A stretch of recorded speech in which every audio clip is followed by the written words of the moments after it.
And welcome into the Wednesday edition. Robby and Rexrode, 102.5, 106.3 The Game. Robby Stanley, Joe Rexrode, Nick Keyser, intern Robert here with you on this Wednesday morning. Hope everybody's off to a fabulous start to their day today. We got a lot to get into on the program today. We will somewhat continue, although with a different variation to it, our Titans conversation that had a lot of reaction on our program yesterday. So we'll get into that a little bit later in the show. Paul Kuharsky from paulkuharsky.com will be with us. The word is he is hijacking your rant today, so we'll see what happens on that front as well. Have at it. His normal speaking tone is a rant, so it's pretty easy for him. Rexrode, how we doing? What's going on? Doing all right. I'm pretty tired. I mean, I actually forced myself to go to bed going to the fourth quarter of Mavs Warriors, and but I just had to do it. And I missed Steph hitting the dagger three. And, Clay, tip of the cap. Love you, Clay. But my goodness, my Dubs are real, man. They're a real squad. I'm going to be talking Dubs all year on this program. I just hope you know it. Is this resurgence? We got a chance. Threat this year now.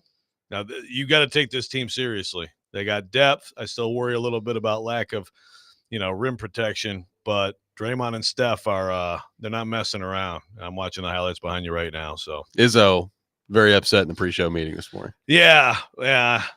Tough loss for Izzo and the Spartans. Number one, Kansas, hung with them. Pretty good job. As I said to you before the show in that pre-show meeting, and Izzo got mad about this too. Man, I love college hoops, and Duke, Kentucky was a great game too. But you flip from those two games to Warriors, Mavs, and it's like, yeah, there's a little bit of a difference in quality of basketball here. How do people not love the NBA? It's one of the dumbest things I've ever heard. Right now, I'm not loving it because my team sucks. But hey, welcome on the bandwagon. You can come join us. You can always have, you can have a West team and an East team. You know? True. Yeah. Should my West team not be the Grizzlies? Should I lean into the home squad here? I guess that's true. Yeah. Well, and they, I kind of like some of what I'm seeing from them early too. Yeah. The injuries are a problem right now, but I like what they could be this year. Nick Keyser, how are you doing? What's going on? Good morning. What?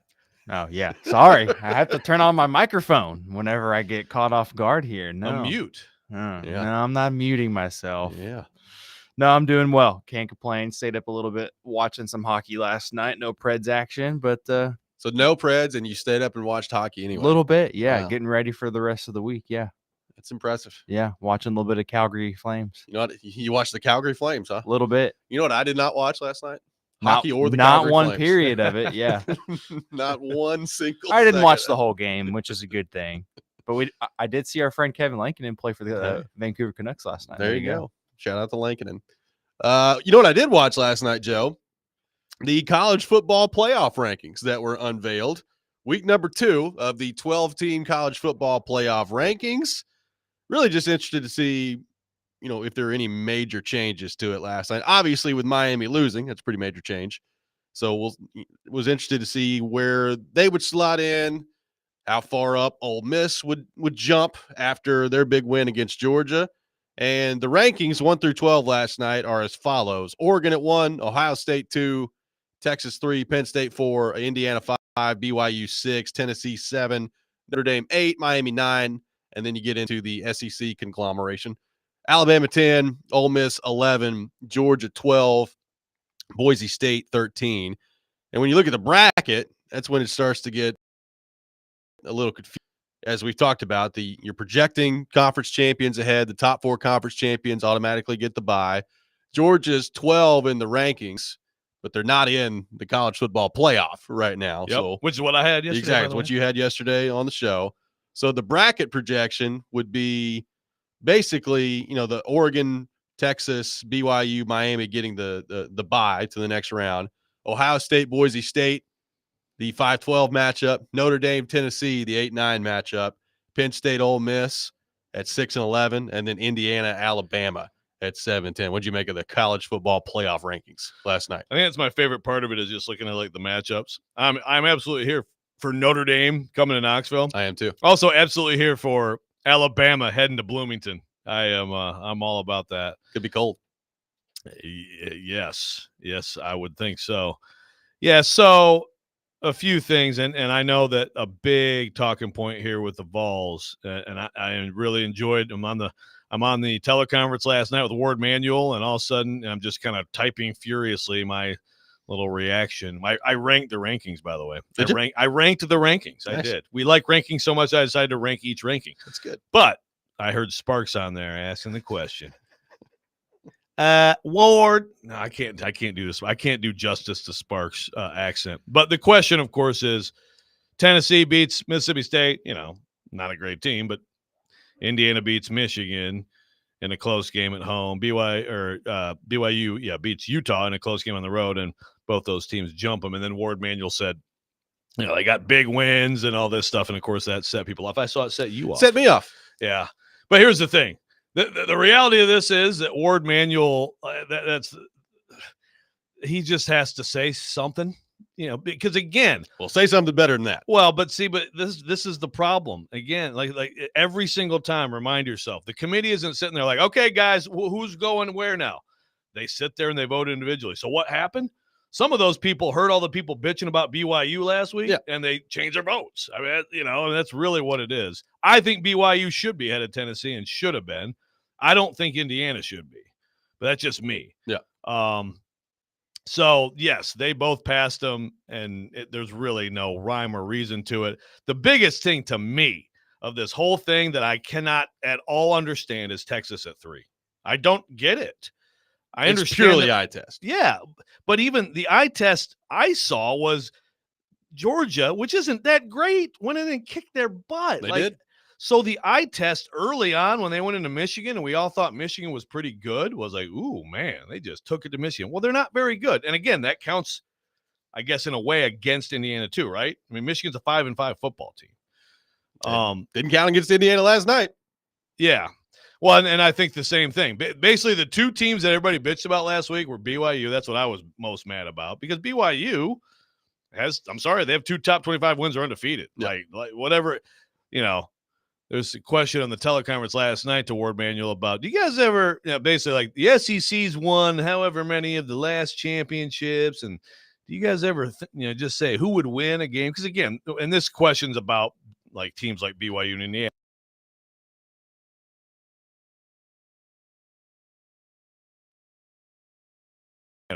BYU deserves to be where they are. I don't get Texas. Their best win is at Vanderbilt. That's a solid win this year, but that's their best win. It is.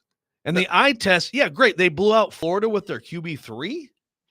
Okay. I mean, Florida has no chance of competing right now with the quarterback situation. So I just don't understand like how the Texas respect, and even Miami, being ahead of Alabama and Ole Miss and Georgia, I have a problem with too. Yeah, the bottom part of it is really interesting because you basically got, and this is another thing that as you look throughout the ranking is pretty interesting, and I'm talking throughout the ranking 1 through 25. So Alabama, Ole Miss, and Georgia are kind of all right there together. Now, it makes sense that Alabama and Ole Miss are ahead of Georgia. They both beat Georgia. So You got that. And then, like, there's other examples, and this is my biggest problem with the College Football Playoff Committee. We talk about this every year. One set of circumstances fits this category, and then all of a sudden it doesn't work over here. And that's what happens when you have all these people in a room trying to make a decision. Eventually, you're going to run into some pretty enormous hypocrisy, and it happens every year. It happened with the 14 playoff. It's certainly going to happen now with the 12-team playoff.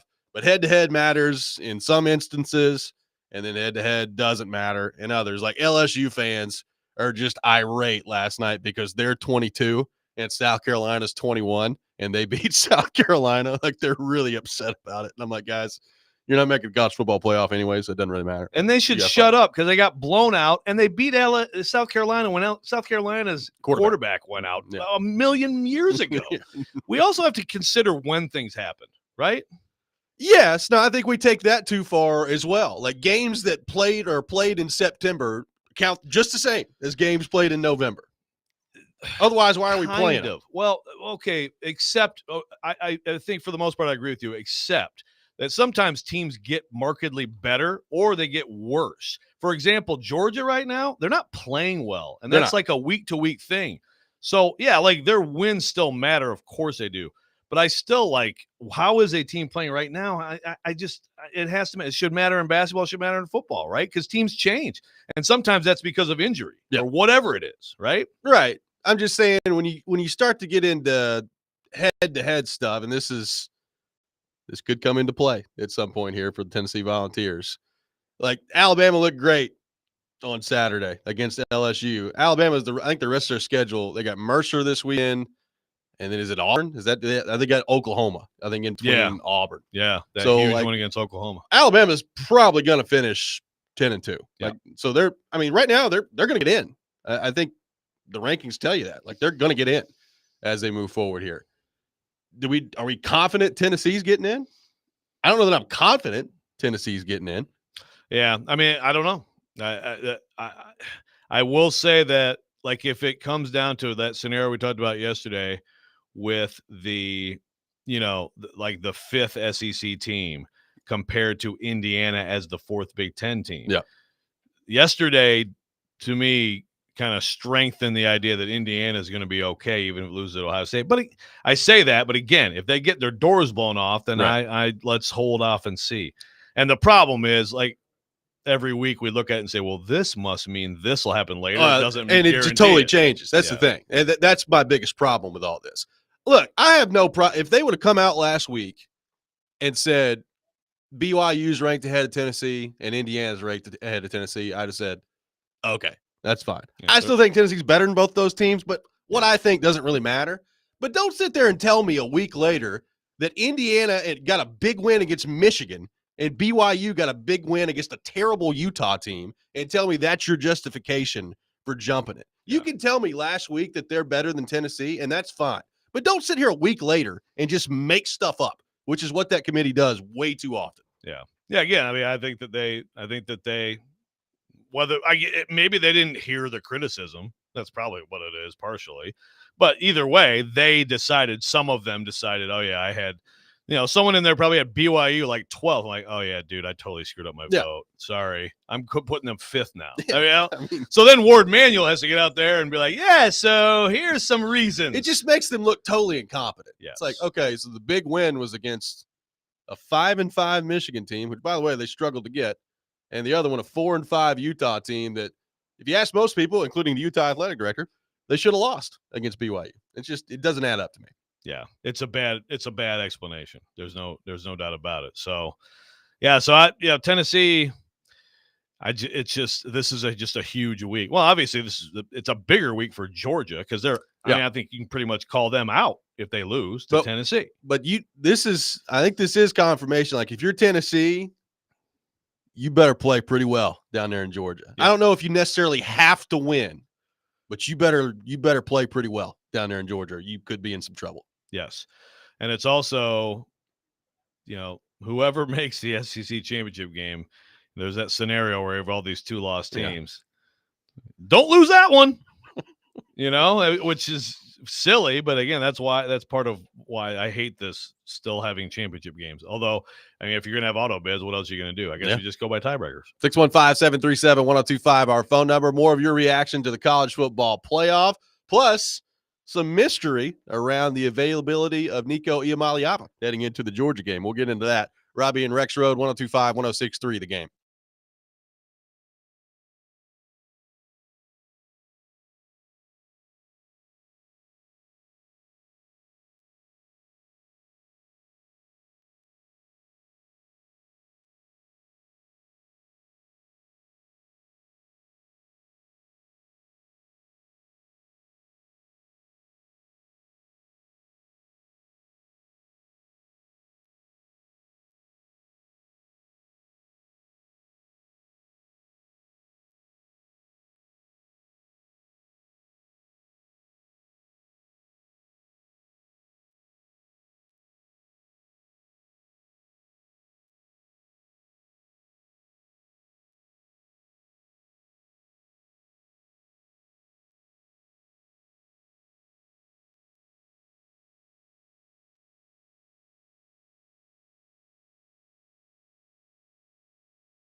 Welcome back in, Robby and Rexrode, 102.5, 106.3 The Game. We'll have The Choice Is Yours coming up at 6:30.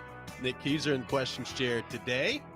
Take more of your thoughts in the meantime on our phone and text lines driven by WilsonCountyHyundai.com. 615-737-1025, discussing the latest college football playoff rankings and looking ahead to Tennessee and Georgia coming up on Saturday, which is going to heavily influence the college football playoff rankings this time next week. And Joe, going to be interesting to see what the status of Nico Iamaleava looks like on Saturday. A lot of noise about him yesterday. There's people down in other parts of the country talking about how he's not going to play on Saturday and that he's dealing with a bad concussion. Adam Sparks from the Knoxville News Sentinel, friend of the show, put this out there last night. Nico Iamaleava in concussion protocol ahead of Tennessee and Georgia. Quarterback participated in team activities Monday, practiced on Tuesday. Stay tuned for the injury report today, which that will be very interesting to see the injury report today. But Nico in concussion protocol in advance of the Georgia game coming up on Saturday. Yeah, we talked earlier. I don't remember if it was on the air or not, but we talked about the line with this game. It's been very interesting. Yep. I think you can attribute some of the interestingness of the line to this situation with Nico.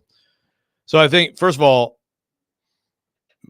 anyone I think right now saying for sure he's not playing, that doesn't make sense because you just don't know what's going to happen with a concussion protocol. And if he's participating to that extent, then to me, that means he couldn't be ruled out yet. Doesn't make a whole lot of sense. So I feel like everybody's every day is going to be new information on him. What time does the injury report come out on a Wednesday? Probably right after our show. Is it like 9:01 Central Time?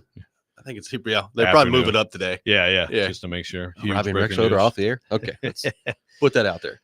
Yeah, but that's obviously. I mean, think about this just in terms of. First of all, you and I may disagree. I think the Vols could still beat the Georgia Bulldogs with Gaston Moore at quarterback based on what I've seen of him. Now, it would require a tremendous defensive effort, but he can play. I mean, yeah, you'd rather have a backup, like someone else with a little more experience or maybe a little more talent or both, but he's not. He's not devoid of talent or ability to run this offense. So I think with Dylan Sampson and with some crafty QB play and great defense, it would still be possible. But, if they lose, then, boy, does that get interesting with Tennessee and they're in the committee and how they look at that situation, right? Well, I thought about this, too, because it could get really interesting because this stuff matters with the committee. We saw it last year at Florida State, right? When you don't have a quarterback, it changes things and the way they view things. As it should. Like if Tennessee, let's say Nico can't play, and they go down there to Georgia and they lose a close one. Well, if you're Tennessee, you're turning around saying, hey, look what we did. We almost beat Georgia. We didn't even have our quarterback. Just imagine if we did. And that would factor into the discussion when it comes to them in the college football playoff. It absolutely would. The thing about Tennessee is if they do lose this game, look, and we're going to see like how Vanderbilt does at LSU, but winning at Vanderbilt, which again, Texas got Texas at number 3. Yeah. But seriously, winning at Vanderbilt actually can give you a bump at the end. In the past, you're programmed in your mind to think, well, that's all that is hell, if Utah's a good win, what's Vanderbilt this year? Yeah, well, sure. Absolutely. I mean, of course, you can't expect Ward Manuel, the athletic director of Michigan, to not say beating Michigan's a huge win, by the way. Yeah, which is a fundamental problem with the college beating an incredible team and an infallible athletic department at the University of Michigan. Yes. No, but yeah, the Vanderbilt win this year can actually help you. It's not like avoid a bad loss. It's get a good win, not a top 25 win, but it's a good win. It's like we also cut this off the top 25. And it's like, okay, so if you beat 23 or if you beat 27, like what's the difference? Like you still have to look at that, Yeah. Here's the other part of the Nico thing. So like Heupel came out after the game on Saturday, and Nico did not play in the second half, and he said basically that it was precautionary and that they were being careful looking ahead to the next game. Heupel comes out on Monday and talks about Nico and says he feels good about his availability on Saturday. So I guess he could be up there just lying, which would not be the first time that coaches have done that, and No. playing a little gamesmanship, and that could be the case. But like this idea, there was a lot of noise yesterday that he's just not going to play on Saturday. And to your point, if it's concussion protocol and yesterday's Tuesday and he's participating in practice, I don't know how you could possibly know that he wouldn't play on Saturday at that point. Now, then that gets into, and this is one thing we'll never find out because it's college football and, their practices are like trying to get into Fort Knox. But what does participate in practice mean? Exactly. Did he go through the whole thing? Right. Was he out there on the side over there throwing the ball to some quality control coach? Like what does participate in practice actually mean? It's a great question. It's very important to keep that in mind. And also to keep in mind that, yes, it's a good thing. I mean, with the gambling, they have to have these injury reports. Yeah. They don't have the same guidelines the NFL does in terms of like, you better, like the NFL, certain windows open and their injury reports, all that stuff is very closely monitored. And that's not the case in college football. So yeah, I think you can fudge. He took part in this or that a lot more in college football than he can in the NFL. But yeah, like, dude, proclaiming right now, though, still based on all the information we have, that he's definitely not playing. I don't know how you could do that. I would be doubtful of a source of information that is saying that right now. I'll give you a nice preview of what we're going to see on the injury report later. He will be on it, and the designation will be questionable. Yes. I will almost guarantee you that's what we see on the injury report later today. Yes. So I don't need to wait for the breaking news. I'm telling you now. I think you're probably right.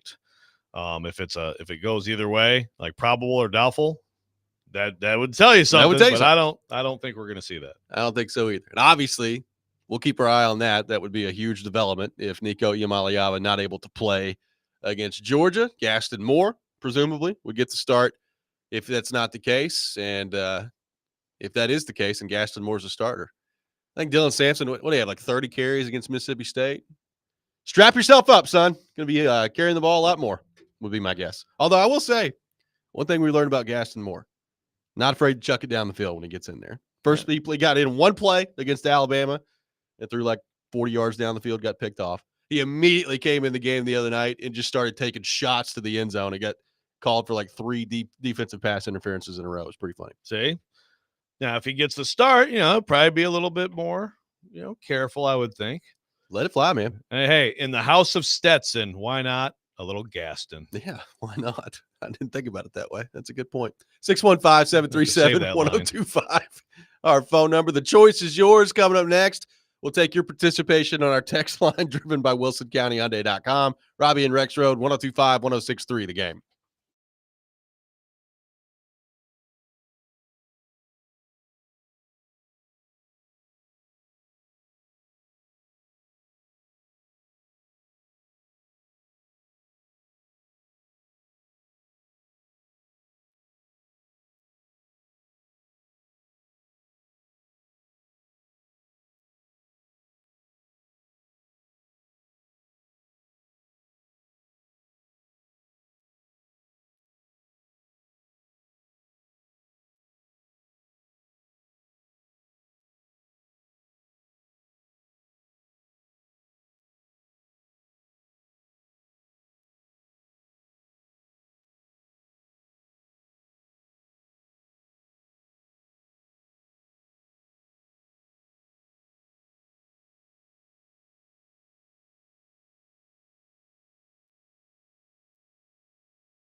choices to make.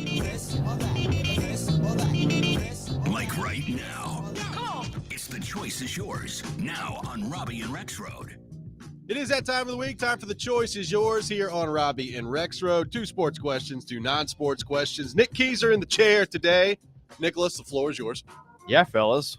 Which way do you want to go, sports or non-sports? Sports. All right. Talking about some college football rankings a few segments ago. Let's keep that going.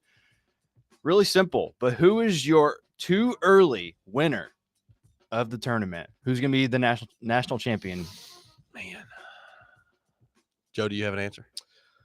I am going to go, if I had to, put money right now on a team to win it, I think I'm going to go with Oregon. It's obvious.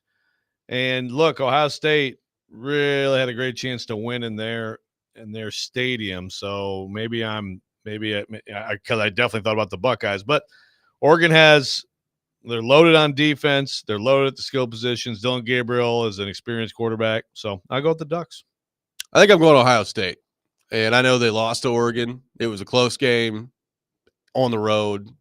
And you're not going to have to deal with that in the playoff. Like, it's going to be neutral site. And I know Ohio State's going to end up hosting a game to start. So I think they'll win that. And then you get into the neutral site stuff. I just think Ohio State's really good. I'm still not sold on Will Howard. Like, he's all right. And every now and then he'll throw some interceptions where you're just like, ooh. But I think their roster is loaded. I don't think that there's like one team that's head and shoulders above the other, though. Like, there's no Alabama. There's no Georgia, from a few years ago in this competition. I think it's pretty wide open, which is cool heading into it. But if I had to pick one now, I'd probably go Ohio State. Yeah, I like these choices so far. And I've been thinking a lot about Texas lately. I think that they've had closer games than not for sure this year. And I'd like to see the quarterback play be a little bit better. I thought, Ewers has been nice to watch this year. It's encouraging to see Manning play as well as he has. But I got some strange feeling that maybe Texas is a team just to kind of watch out for as they catch fire late. Possibly. They passed the eye test most times. Like, you brought the Georgia game is a great point. Like, they got manhandled in the Georgia game. They did. Even watching them last week, I realize it's Florida.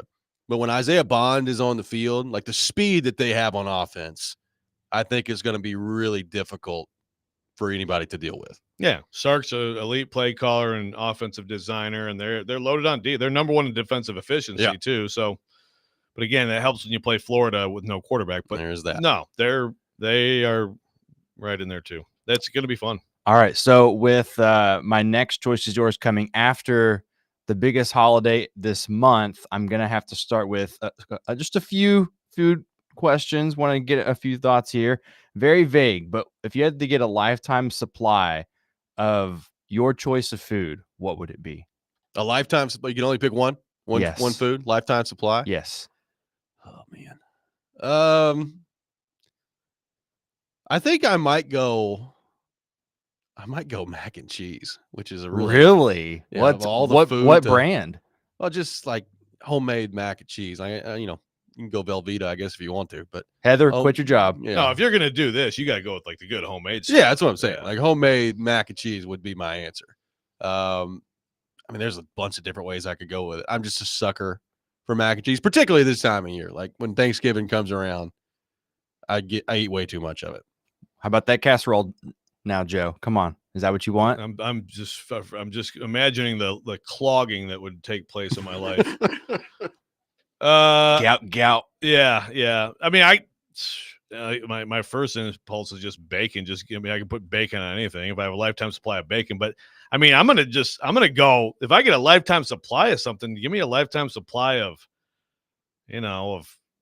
filet mignon. I mean, give me like the best cuts of steak. I thought you were going corned beef hash, but it didn't happen. Oh, good God. That's a great call. It's close. And plums, I also like them. But yeah, give me the steak. Plums. Give me the best cuts of the cow. Yeah, I'm going steak too. That's funny that you bring up steak too. We've got the delight on my in-laws, have great access to meat. So I will go with steak. Yes. My in-laws have great access to meat. Yeah, they do. Make that a drop. They got a farm. Robby. That is a good one. That's a really good one. I don't ever clip myself, but that is a very good one. I do enjoy that one. All right. Continue. Yes. All right. Our next sports question. I have 3 prospects and where you would like them to land, and I will list them: Travis Hunter, Cam Ward, and Shadur Sanders. Where will those 3 end up in the draft? You talking specific team? Mm-hmm. Okay. Dude, you're asking this is hard. So we're going spot and where people are drafting. Okay, Hunter. Well, no, you can just say what team they get drafted by. Okay. So I'm going to do this based purely then on where I want to see them. Yes. Shadur Sanders. Man, I guess I would pick Shadur to go to. I mean, if I had to pick one team, it would be Dallas. Now, they're not going to do it because they just signed Dak, but Dallas would be my pick because I think him in that environment with Jerry Jones, which, by the way, Jerry Jones continues to just open his mouth every week, which is pretty awesome. That would be my answer for that. Travis Hunter, I want here. Bring me Travis Hunter to the Tennessee Titans. Yeah, you can figure out quarterback later. Travis Hunter on the Tennessee Titans would be awesome.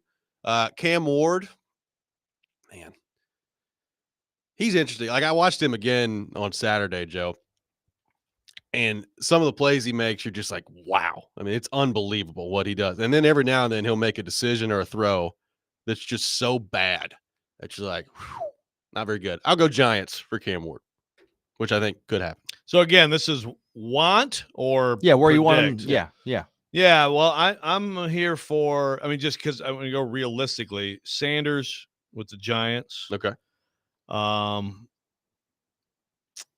I purposely I'm did with not you send on anyone Hunter. to the Cleveland Browns. I'm with you. I'm with you on Hunter. I'm with you on Hunter.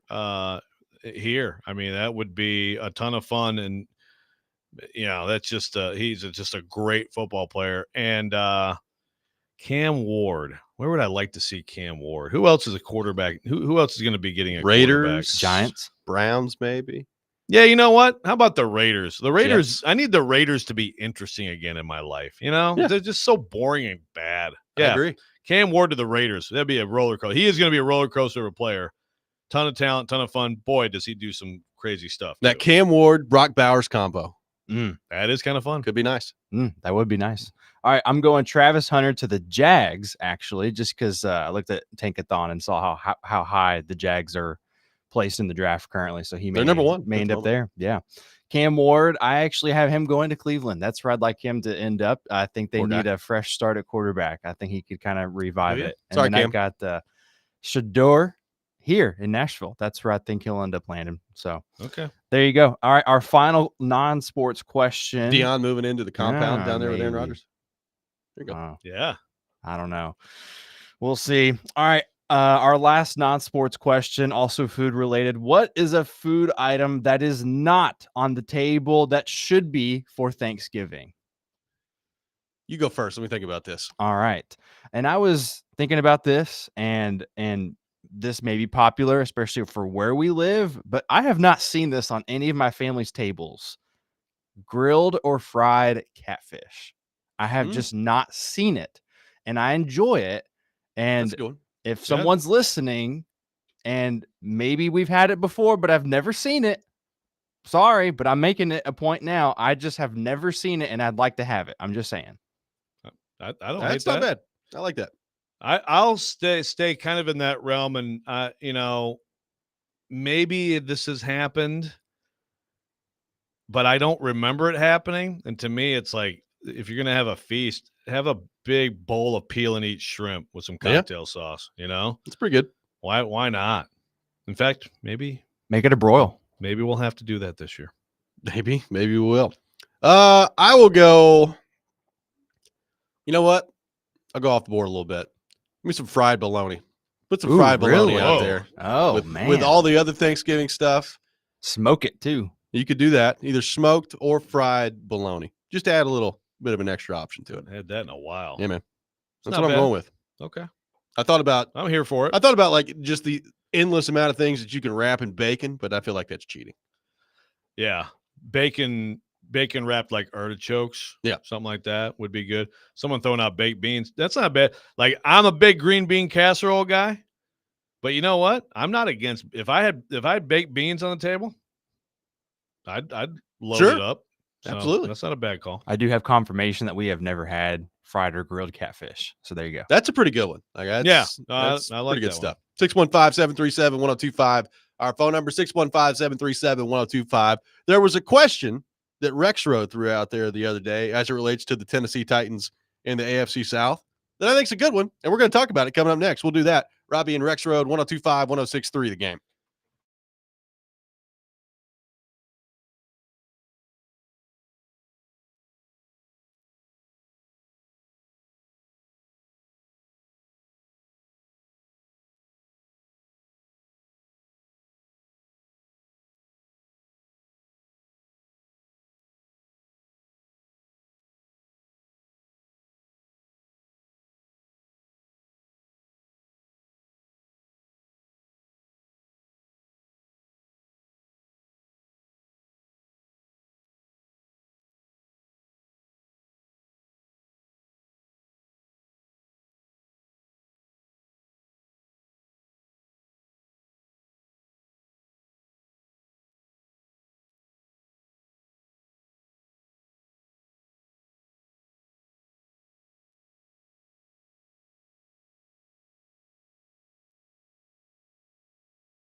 Welcome back in, Robby and Rexrode, 102.5, 106.3 The Game. Robbie Stanley, Joe Rexrode, Nick Keyser, intern Robert here with you on this Wednesday morning. Paul Kuharski from paulkuharski.com will be with us a little bit later in the program. We'll get into all things Tennessee Titans with him. We are live from our Busy Bee Plumbing, Heating, and Air Conditioning Game Nashville studios.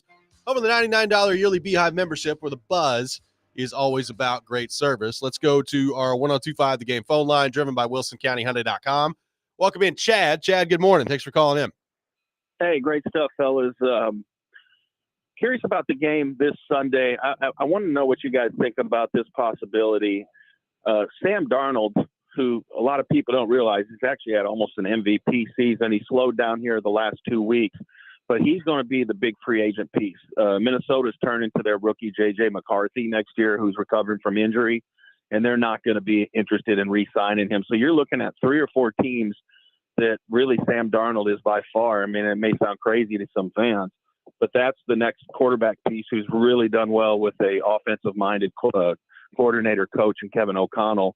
And I could potentially see a real big fit in Tennessee. So we could possibly be seeing the Titans quarterback Sunday next year. Your thoughts? Yep, thanks for the call, Chad. I mean, we've thrown him out there as, like, if you went veteran QB route this offseason, I mean, he's near the top of a list in terms of just purely free agents of guys that are going to be available. Now, could somebody become available via trade? I mean, that seems to be a trend that's gone on the last few years in the NFL offseason, so we'll see. The one thing I worry about with Sam Darnold, he started off great, and look, I still think he's played decent. Like, he was okay against Indianapolis. He was not good last week against Jacksonville. He's thrown 5 picks in the last 2 weeks, and every now and then you see it start to get away from him a little bit just in terms of the turnovers. I'm not saying you don't consider it. I think you consider it if you're the Titans. You know, we talked about the draft. There's a lot of different ways, a lot of different parts of the team they're going to have to cover with the draft. So maybe veteran quarterback is the right way to go. If it's purely based on free agency, he's going to be either the top or near the top of the list this offseason. Yeah, we've talked about it. We'll talk about it more.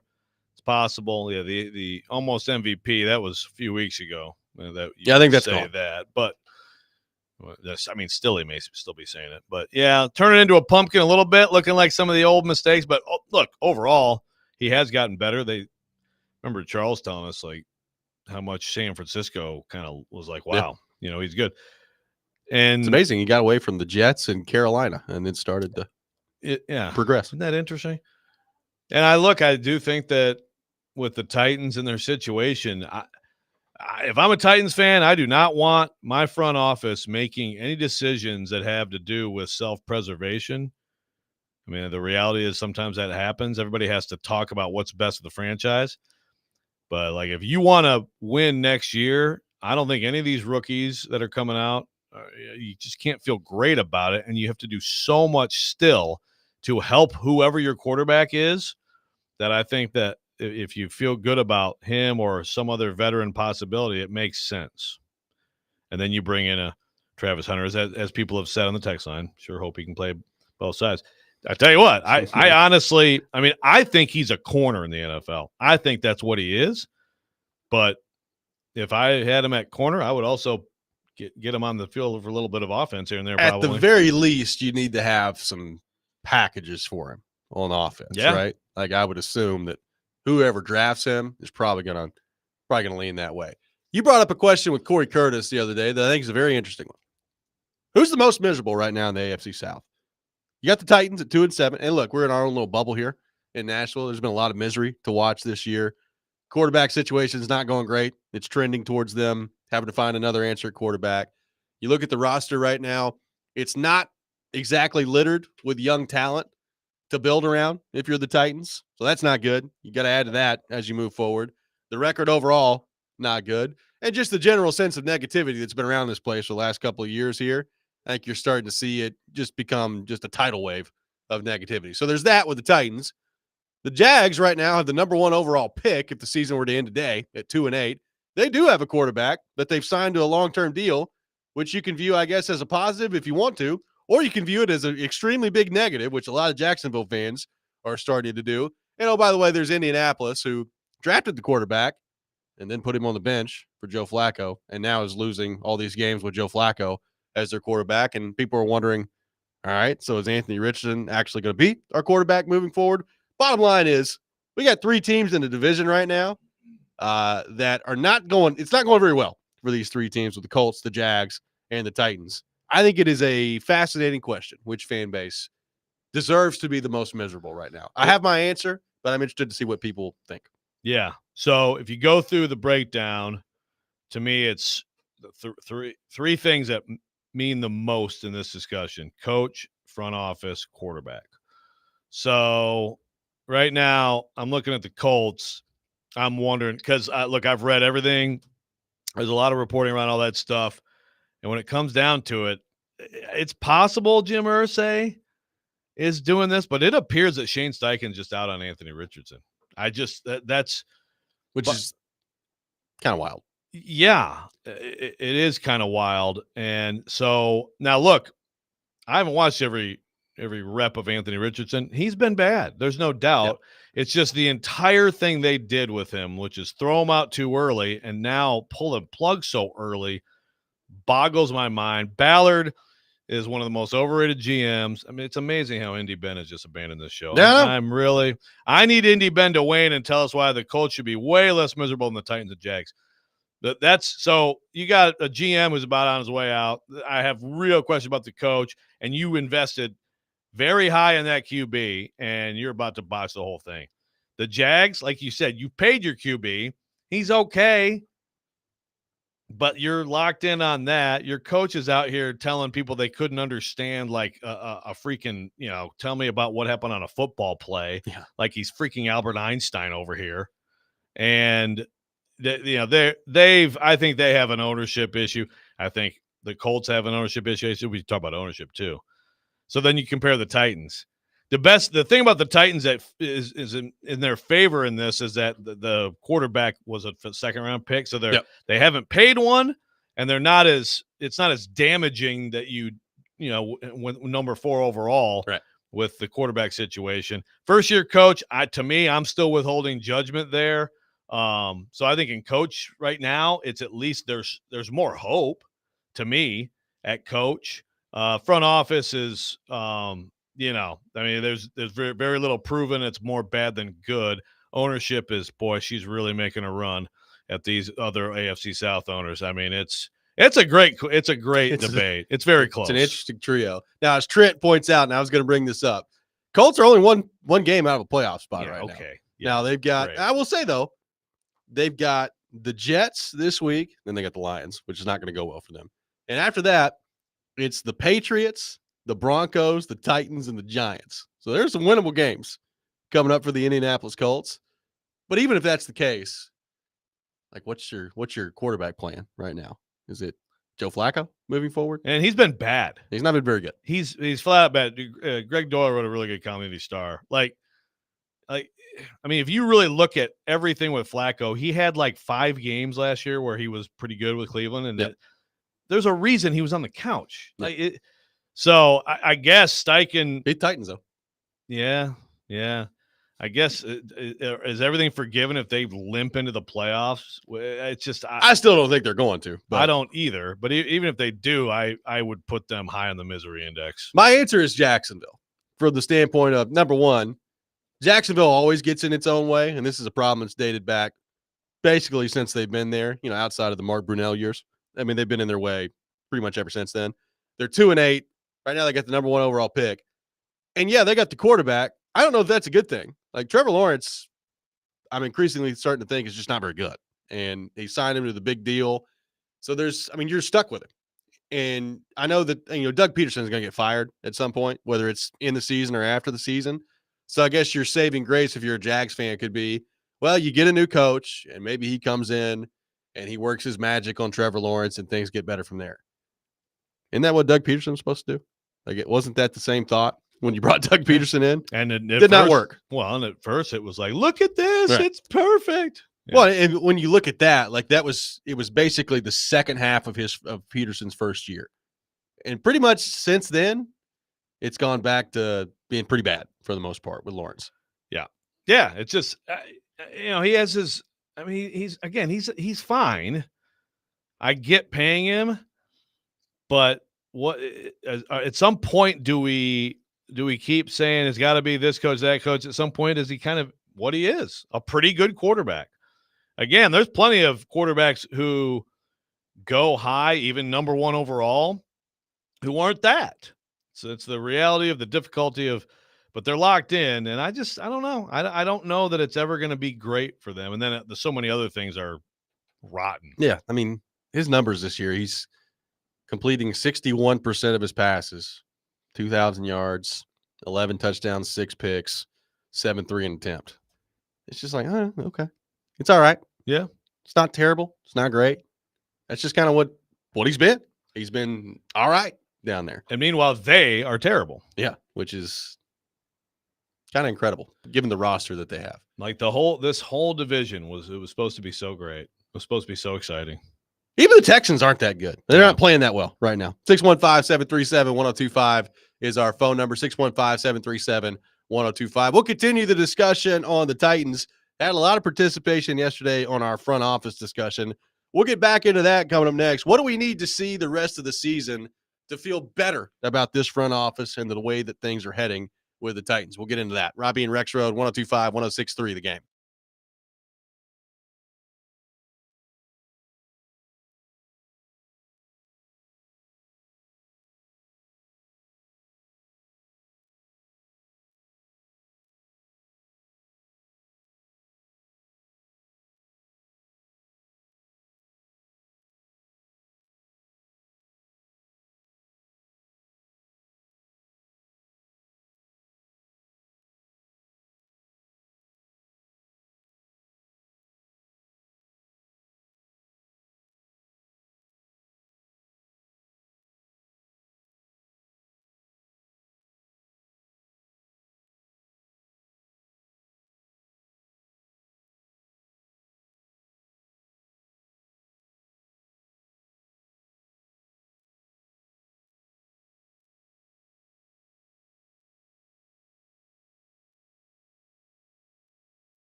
Hour number 2, Robby and Rexrode, 102.5, 106.3 The Game. Robbie Stanley, Joe Rexrode, Nick Keyser, intern Robert here with you on this Wednesday morning. Paul Kuharski from paulkuharski.com will be with us a little bit later in the program. Rumor has it he's got a rant. So looking forward to that coming up at around 7:45 today on the program. I'm investigating this whole thing with him and Jared. Boy, so far what I'm hearing from this Jared segment that apparently got Paul set off. A little riled up. Jeez. We'll get into it later. Just God. Good stuff from old Stilly yesterday. Your face as you were listening to it progressively just go more and more down the rabbit hole. Right. It's just awesome. I just sometimes I just can't understand. I just can't. We'll discuss. One thing we discussed yesterday, the direction that the Titans are headed with this front office. We had a lot of people weighing in yesterday, which of course we always appreciate. And we welcome that again today on our phone and text lines driven by WilsonCountyHyundai.com, 615-737-1025. Rand Carthon, Chad Brinker, the Titans front office. What's the best course of action for the Titans moving forward? Is it to stick with the plan, stick with the process that they're currently undergoing with Carthon and Brinker leading the way from a personnel perspective? Would it be in the best interest of the Titans to move on from Carthon/Brinker at the end of the year? And we had a lot of kind of differing thoughts on that. We'll continue that discussion, but kind of added to that, let's say, I brought this up yesterday, Joe. A lot of football left, a lot of season left to suffer through and watch if you're the Titans fan right now. So what has to happen? What do you need to see? Is there anything that realistically can happen this year on the field to help you feel better about the way things are headed as it relates to the front office, the decision makers, and the plan moving forward for the Tennessee Titans? How do you view all of that? Well, first of all, apparently, you and I are failing because we just talk around things instead of just coming every day.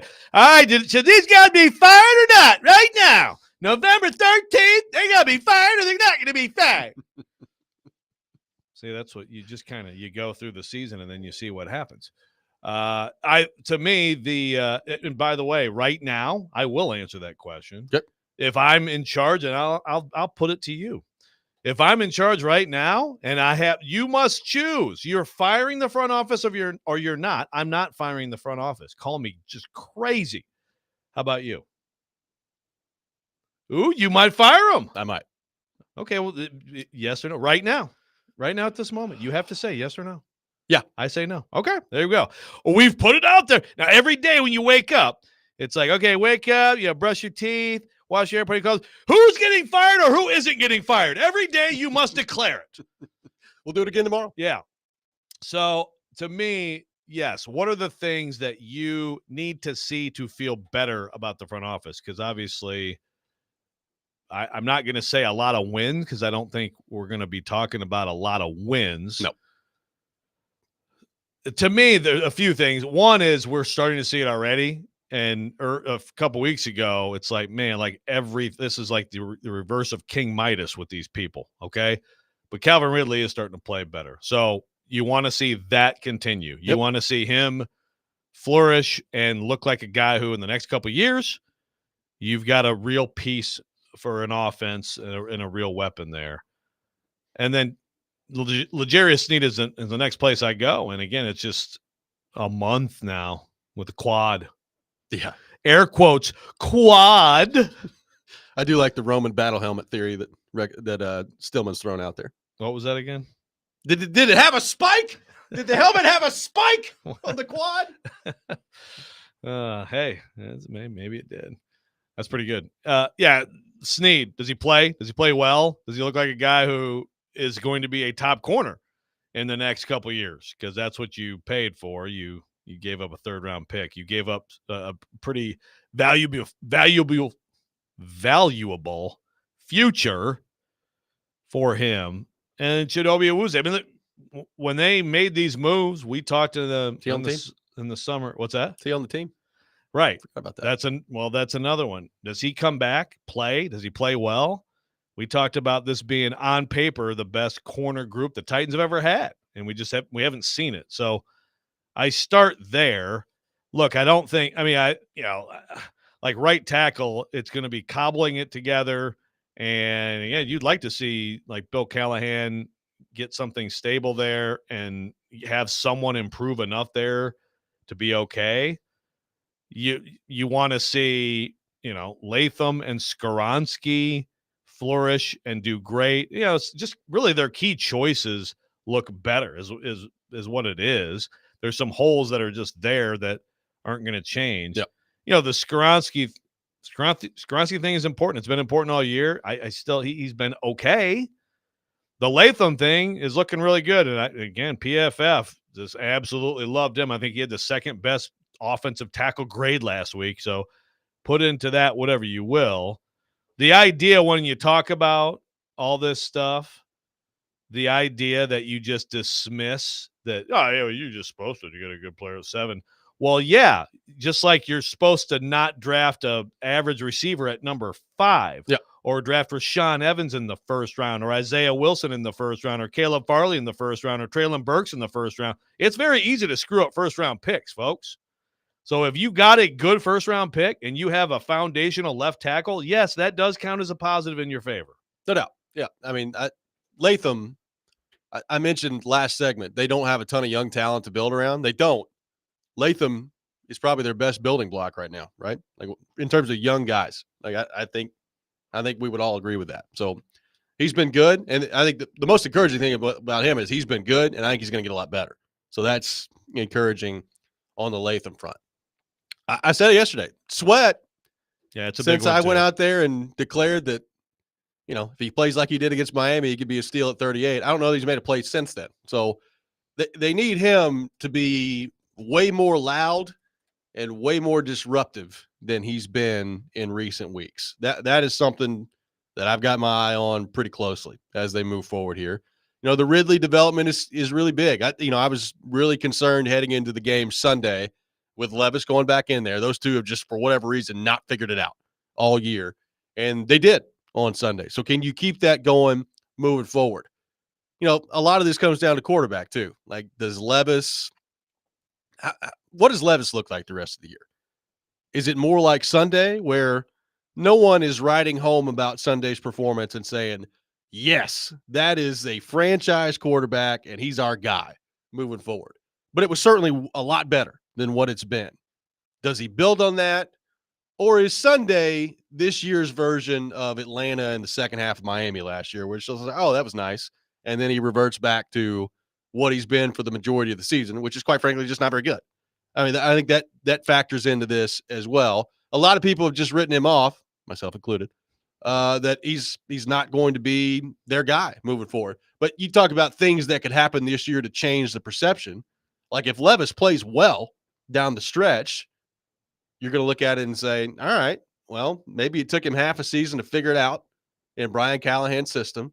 And this draft pick that people continuing yesterday keep trying to separate for some reason from Rand Carthon, which is not separated from Rand Carthon. He was the general manager when he was drafted. That would be, I think, probably the biggest development that could happen if he plays well in the second half. Who's trying to separate it from Rand Carthon? Some Titans fans. We got on all day yesterday on the text line of, well, I know Rand was there, but like it was Vrabel's draft pick, or Ryan Cowden was around and it wasn't really Rand's pick. It's like, well, was he the general manager or was he not the general manager? Yeah, no, that doesn't fly. It certainly does not fly to try to claim that like Vrabel was the one standing on the table to draft Levis. Yeah, that's anybody trying to do that right now. That's pretty questionable. Noah on the text line driven by WilsonCountyHigh.com says, I think Rand this bunch deserve one more offseason draft cycle. I think the Vrabel influence loom large. Okay. There's another one. During the Levis draft, I think Rand may have been more of a passenger on that ship. Okay. That's what I'm talking about. Yeah. Look, he may have been more of a passenger. And first of all, even if that's the case, I mean, that don't be a passenger if you're the GM because it's on your record. So I think that there is some truth to the passenger overall. Look, Ryan Cowden was here. He had been here. And as we've talked about, he ran the draft board. That does not mean he made the selections necessarily, but he ran the draft board. So, yeah, I think there's some truth to that, but it doesn't. I mean, he was a GM. And as far as the discussion around Levis, I was there that night. he knew very well what they were doing in drafting Will Levis. You know, I mean, people get quarterback wrong a lot.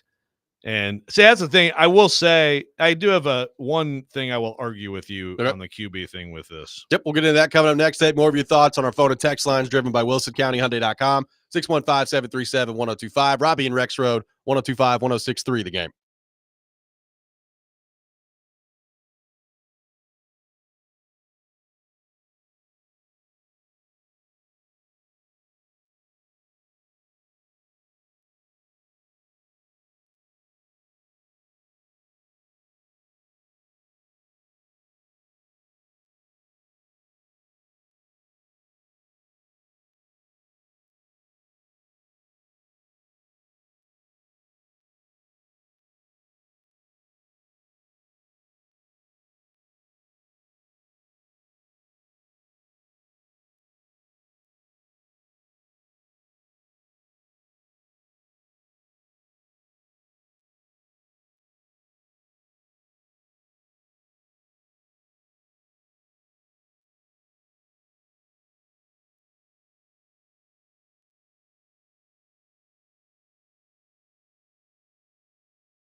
Tune in to 93.3 FM, Totally Hits Nashville tonight for MTSU men's basketball. The Blue Raiders taking on Evansville with the pregame starting at 6. Tip-off scheduled for 6:30. Coverage also available on the Totally Hits Nashville app and at TotallyHitsNashville.com.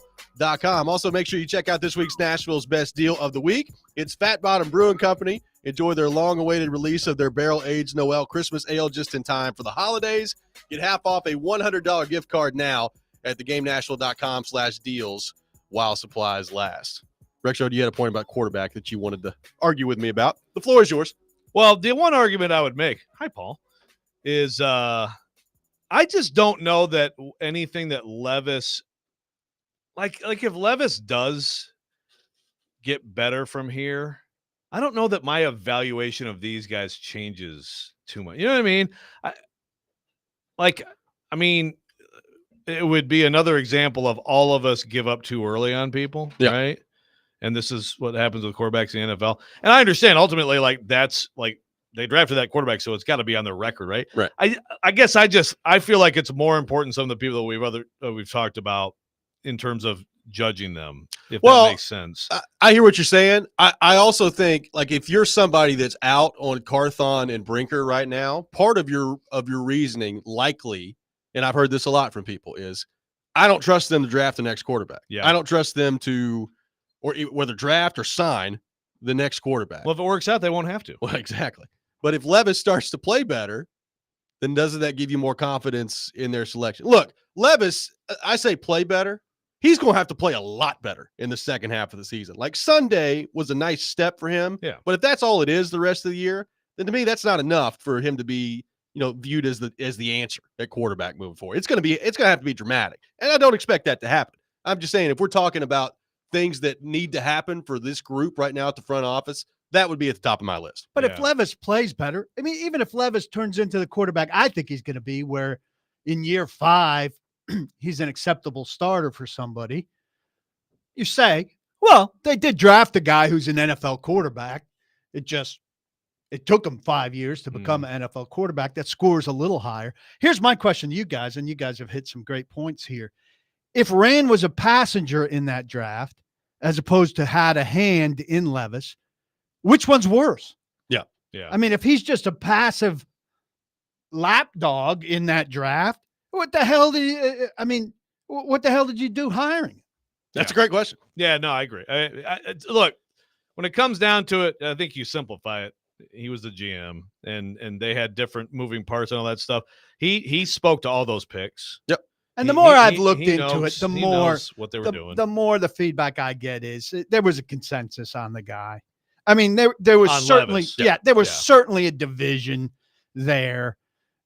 Vrabel and Cowden and Carthon and his people were operating in silos for sure. But on that pick, everybody saw the same thing: the quick release, the strong arm, and thought there are qualities here that could turn into a good NFL quarterback, which I still agree with. And it's a good value at this spot for us. Gamma Greg says, you guys can try to change the narrative all you want, but fans say that because last year you all, especially Jared, was all on with the story that came out saying Rand wasn't calling the shots and that nobody even knew what he did. I just told you that I've investigated it, and that's the conclusion. Right. This idea that we sit back with a whiteboard and come up with narratives, you're talking about the afternoon show. Joe and I and Robby are reporters. We don't sit and come up with narratives. We look at what's happened, and we analyze what's happened, and we try to get to the bottom of what actually happened and why it happened. And if we don't know what happened, then we might say, well, it could have been this, it could have been that, or it could have been this. Right. And then logically try to get to it. We don't sit and say, well, what will perk your ears today and keep you through the break if I scream about it? You can get that somewhere, but you can't get it here. Well, and again, like a lot of that discussion last year was on A.B. Adams-Strunk because there was all this, this sheepishness of, well, who's in charge of this? Who's in charge of that? And they didn't address it. So that's the result when you do that, is all of these offshoots that happen in that discussion. I thought Joe raised one of the most interesting points that I hadn't thought much about, to be honest, in terms of the future of this regime. And I'm with you guys. There's some temptation to fire, but I don't think they should fire anybody. I think you got to have some some stability for a while. But the self-preservation element concerns me, and I think it will be in full on mode for Rand in particular, and that the moves that they will make, there's going to be a huge temptation to make moves that are going to serve the 2025 Titans and not necessarily the long-term future of the Titans. Well, some would argue that would That's a happen. question I would love to ask Rand Carthon, but we're not going to hear from him until it's mandated. Yeah. No, Indy? Well, maybe so. Well, I think there's a mandated end of season appearance, right, where he'll be wearing his friend's clothes and he'll mangle 2 or 3 questions that'll give us 3 weeks of content. No, like I just look at it right now. You brought up Latham. Like that's the one guy, the young guy that I can point to right now and say, yep, that guy's good. Brownlee, I think, has been good. But Brownlee's going through some serious growing He pains is. now. The hope is that he's getting that out of his system and he'll come out the other side. I like the evaluation, though, for a fifth-round pick, right? Right. I mean, that's right. But we were talking in training camp about Harrell and James Williams, like these. Oh, here are the late round picks like they find in San Francisco who are going to be contributing. Those guys haven't done jack. Yeah. Nothing. Well, the bottom line is, outside of Ridley, who in the last 3 games has started to come on and figured out, there's too much of the other decisions that you've made with the money side of it, either via free agency or in Snead's case, via trade, giving up a 3rd-round pick and guy can't get on the field. There's too much of that that's going wrong right now too. And so when you factor in that part of it and you add the fact that there's not enough young guys that they've got to build around, it's hard, at least from my perspective, to believe that they're getting out of this anytime soon. Like they still have a ton of holes to go fill. And right now, this regime has not done a good enough job of filling those holes, in my opinion. Yes. Now I will say that if you do fix right tackle and then everything else comes back and they make reasonable progress, you have another edge player and you have decent quarterback play, and you get some health luck too. You got to get a Woozy playing, you got to get Snead playing, stuff like that. But I mean, if you had some things break your way and you fix a couple of things, I mean, I could be a 9-8 team. Is that good enough for people? Well, 9-8 after this year is what Detroit did. Amy's model. Campbell was 3-13-1 in his first season. It was 9-8 in his second season. I think she'd be satisfied with that. But again, you're counting on there. I'm not saying you're counting on it, but I'm saying that's what everybody expected this year. All these guys would come in and everything would go right. And I was amongst the people saying, when you bring in a class like this, everything never goes right. Right. Now, maybe a disproportionate amount of things have gone wrong. Yes. But I think you can't say, well, next year, if they can get all this stuff, or the odds of everything going right next year with this class is the same. Well, they have to make some significantly strong decisions that are home runs. Yeah. Yes. But all of these guys that they signed last year, they're on the hook for 2 years for almost all of them with the big money. Now you need a couple more. And again, you're given the list. Quarterback, they've got to make some kind of decision. They need edge rush help, probably more than one, a right tackle, and a young receiver. There's 4 spots. You gave away your 3rd-round pick, and they don't show up in free agency. 615-737-1025, our phone number. Paul Kuharsky from paulkuharsky.com is with us for the rest of the program. We'll take your thoughts for him as well on our text line. More Titans discussion coming up next. Robby and Rexrode, 1025-1063, The Game.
Tune in to 94.9 The Fan this Saturday at 3:15 for our college football game of the week.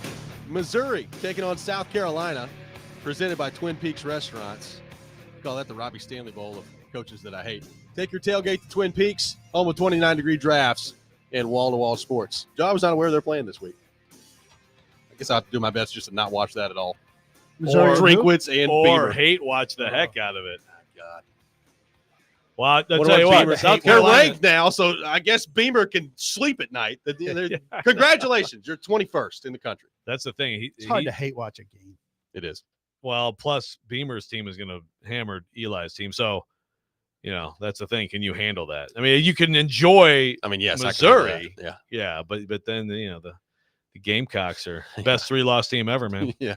Congratulations to them. Way to go, guys. Taking your thoughts on the Titans, 615-737-1025. We've just been discussing the front office the last couple of days. Here's the other thing that, Joe, you asked me earlier, if things ended today, what decision would I make? You're pretty staunch on keeping the front office together. I'm staunch on right at this moment today. I That's would what- not yeah, fire them. That's what I'm saying. Yeah. I would lean, yeah. And I think part of the reason for that is this. Number one, there's been nowhere near good enough of a hit rate. And number two, and we've talked about this a little bit, when some of the comments heading into the season start talking about, we checked every box in free agency. We checked from starters to backups. We checked every box.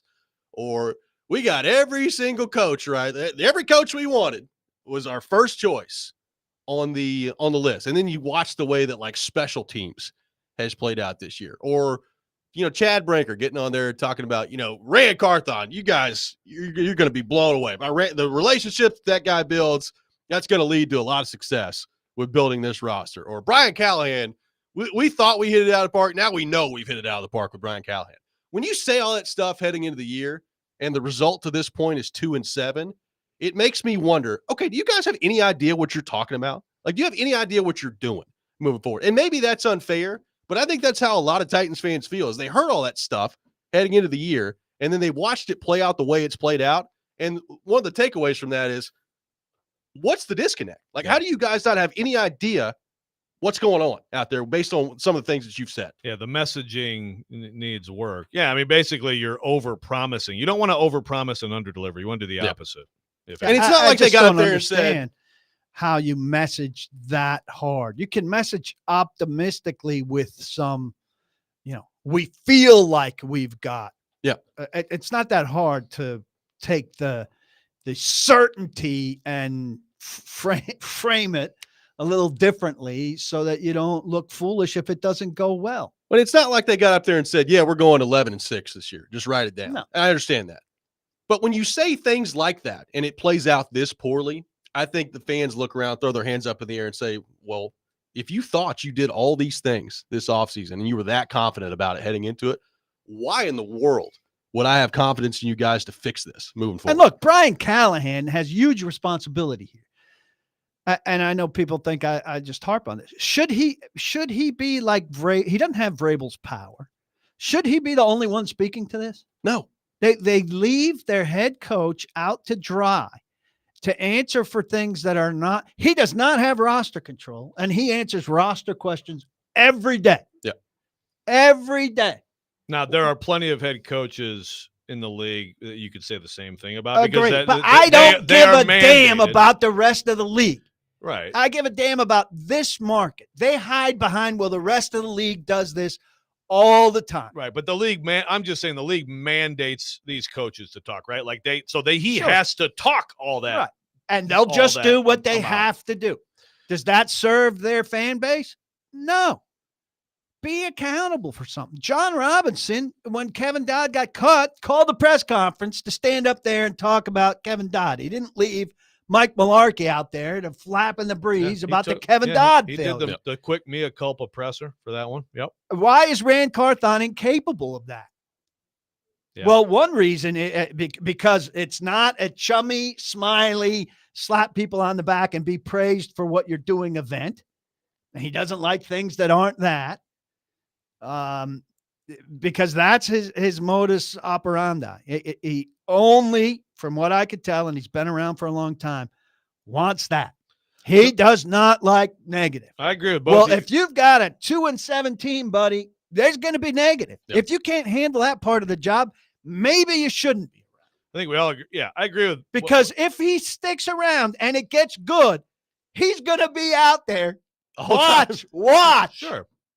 No, I agree with all. And a bunch Oh of my people. God, can I get a sentence Sorry, in? but No. when- Cut me off a when- fourth time in a row. When it gets good and he's out there, the Nashville Week media will be right there with their microphones. Tell us about it, Rand. Tell us.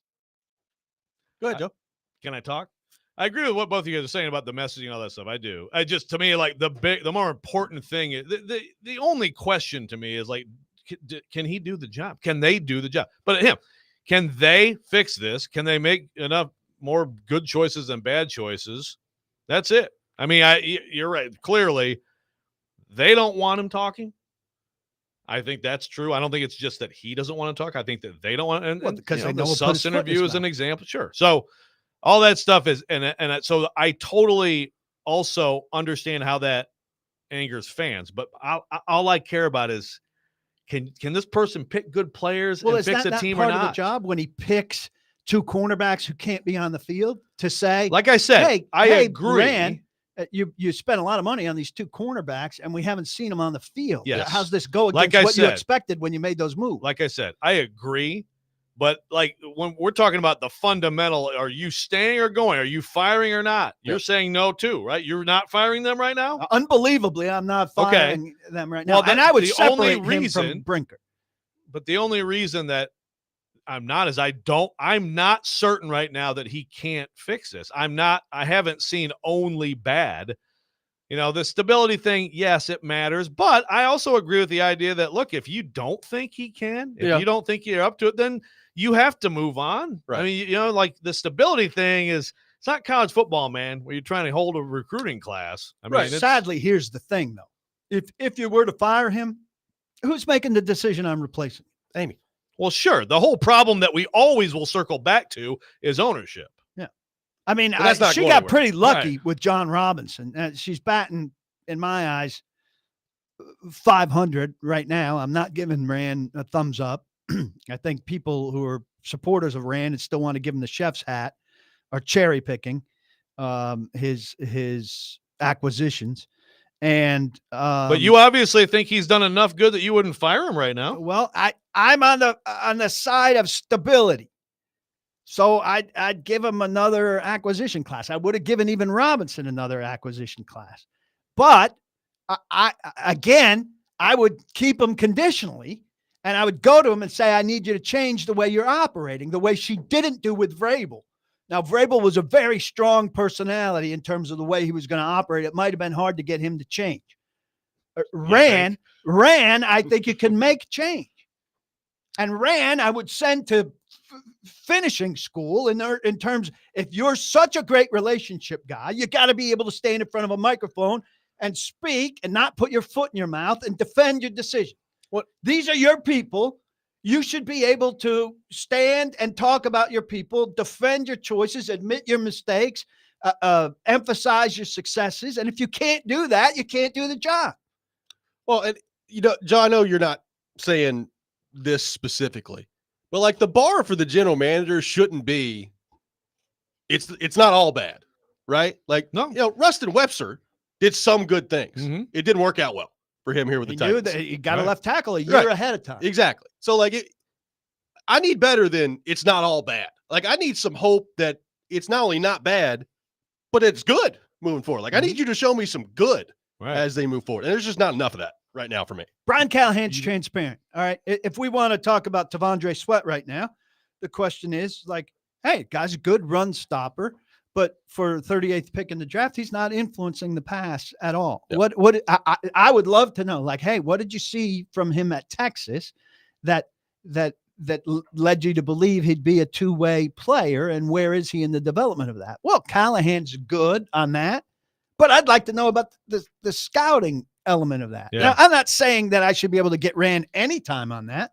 I should be able to get Rand sometime on that. Right. By the way, Sweat was all over QBs last year. I mean, it hasn't played So out. where the this hell year. is it? Yeah, it's a good question. Yeah, great question. 615-737-1025, our phone number. PK's got a rant Coming up next, a lot of these last 30 minutes have been a rant. Yeah. How much more ranting can we do today? I think we can do a lot Let's more. find out. We'll do that next. Robby and Rexrode, 102.5, 106.3, The Game.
Sometimes he wakes up on the wrong side of the bed. And sometimes he's just, well, Joe. Awkward moment. Let's do it. This is the Rex Rant, now on Robby and Rexrode. But I don't give a damn about the rest of the league. Right. I give a damn about this market. They hide behind, well, the rest of the league does this all the time. And Rand, I would send to finishing school in terms, if you're such a great relationship guy, you got to be able to stand in front of a microphone and speak and not put your foot in your mouth and defend your decision. These are your people. You should be able to stand and talk about your people, defend your choices, admit your mistakes. PK's fired up today. We got a little bit more fired up PK for you. He's working. Paying attention. Absolutely. We got a Paul Karski rant for you. Not the Rex rant or the Rob rant. PK stepping in today. PK, the floor is yours. Thank you. I travel for business like a lot of people. And periodically that requires renting a car. Though in certain cities, it's better to ride share.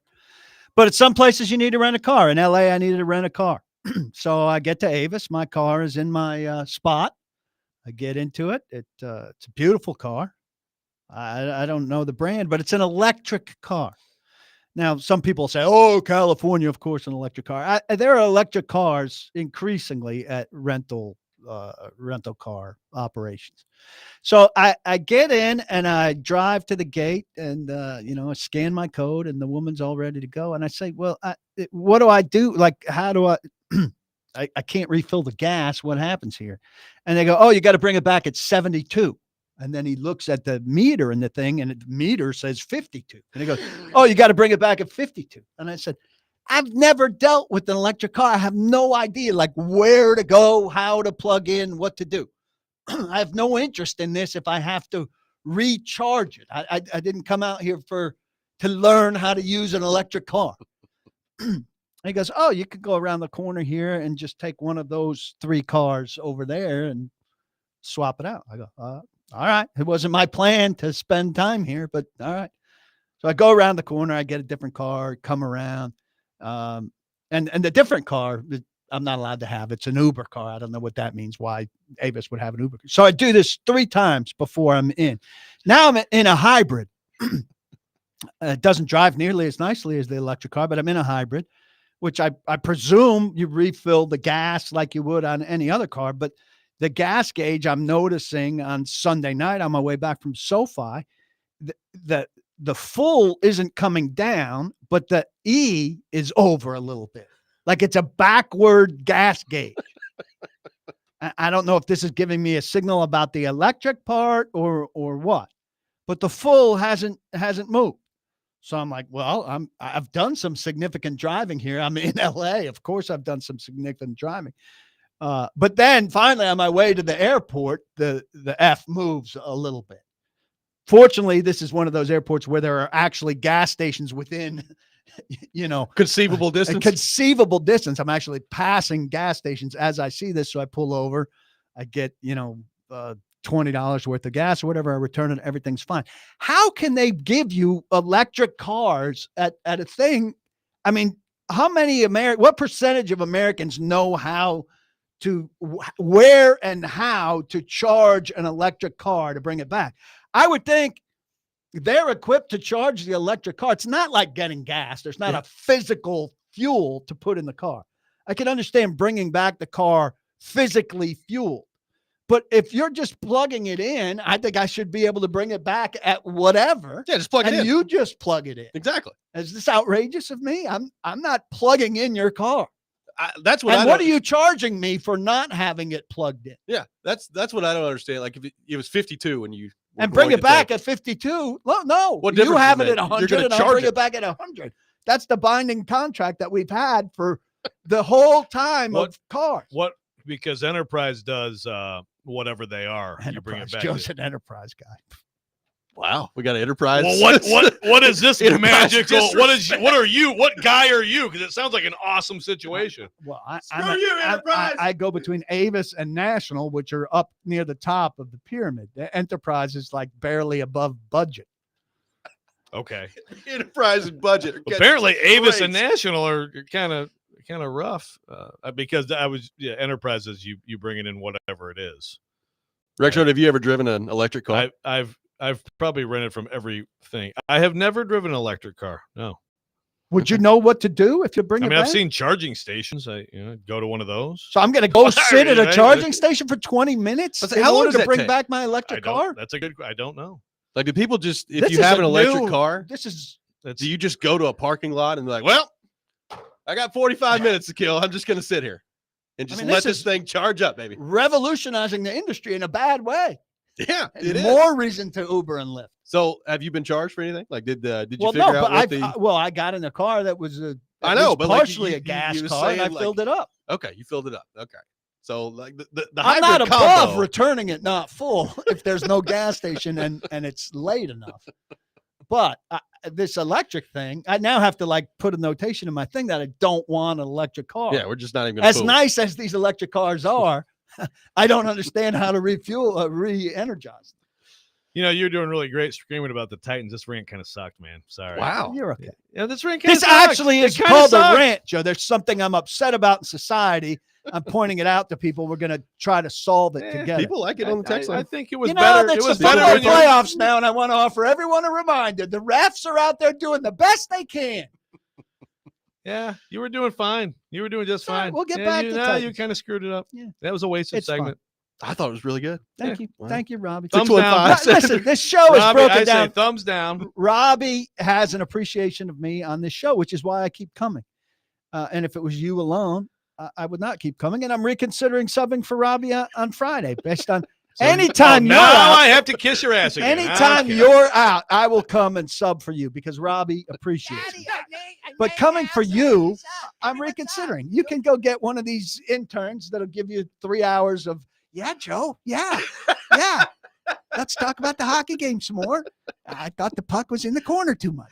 I actually really enjoyed the overlay there of his actual voice and then it's like in the background. That It's was nice. pretty good. Yeah, it was like Yeah. Let me know who you line up for a sub to have a huge ratings Friday. Yeah, 615-737-1025. Our phone number. PK with us. The rest of the program will get hot and heavy even more into the Tennessee Titans coming up next. Robby and Rexrode, 1025, 1063, the game.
Stand back.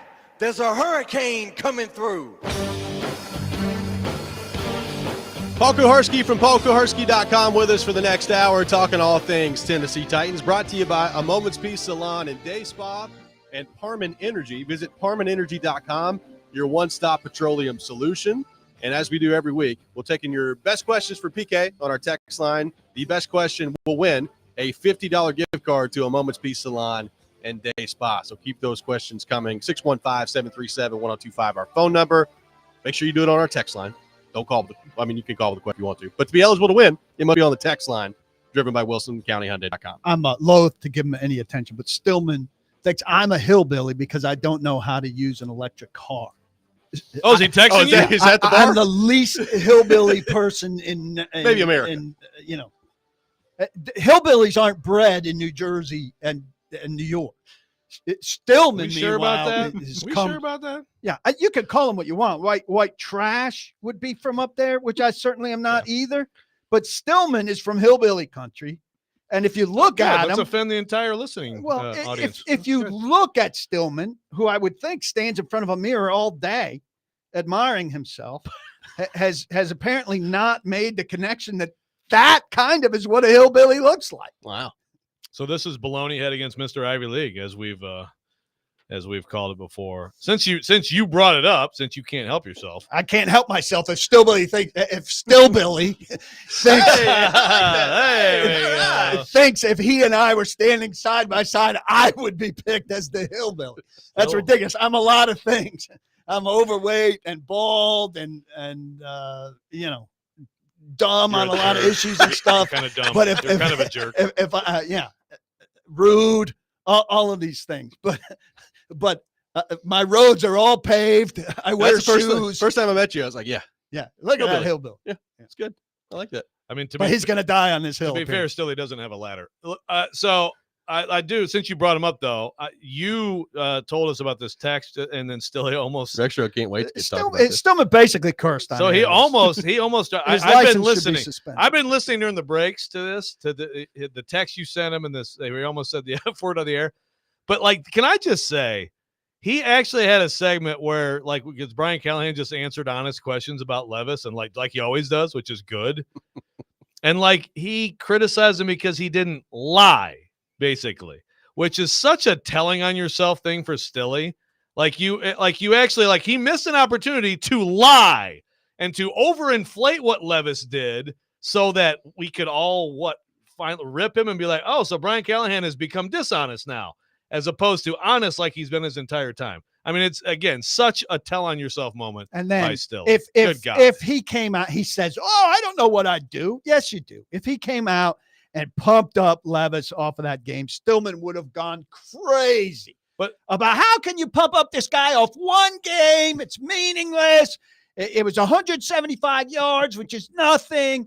Blah blah blah. You're probably right, so but that nonsense. doesn't bother me. What bothers me is again, we're supposed to be honest. We're supposed to say what we actually think, not create narratives and lie. So if you think he should do that, Jared, what are you doing? Yeah. Oh, that's all he does. And listen, he's not the only person. I mean, there was somebody in Titans media earlier this year, John Glennon, let's get him in here. Who was critical of the coach, saying what the F are you doing to the quarterback coming off the sideline? Put him in a situation where he had to apologize.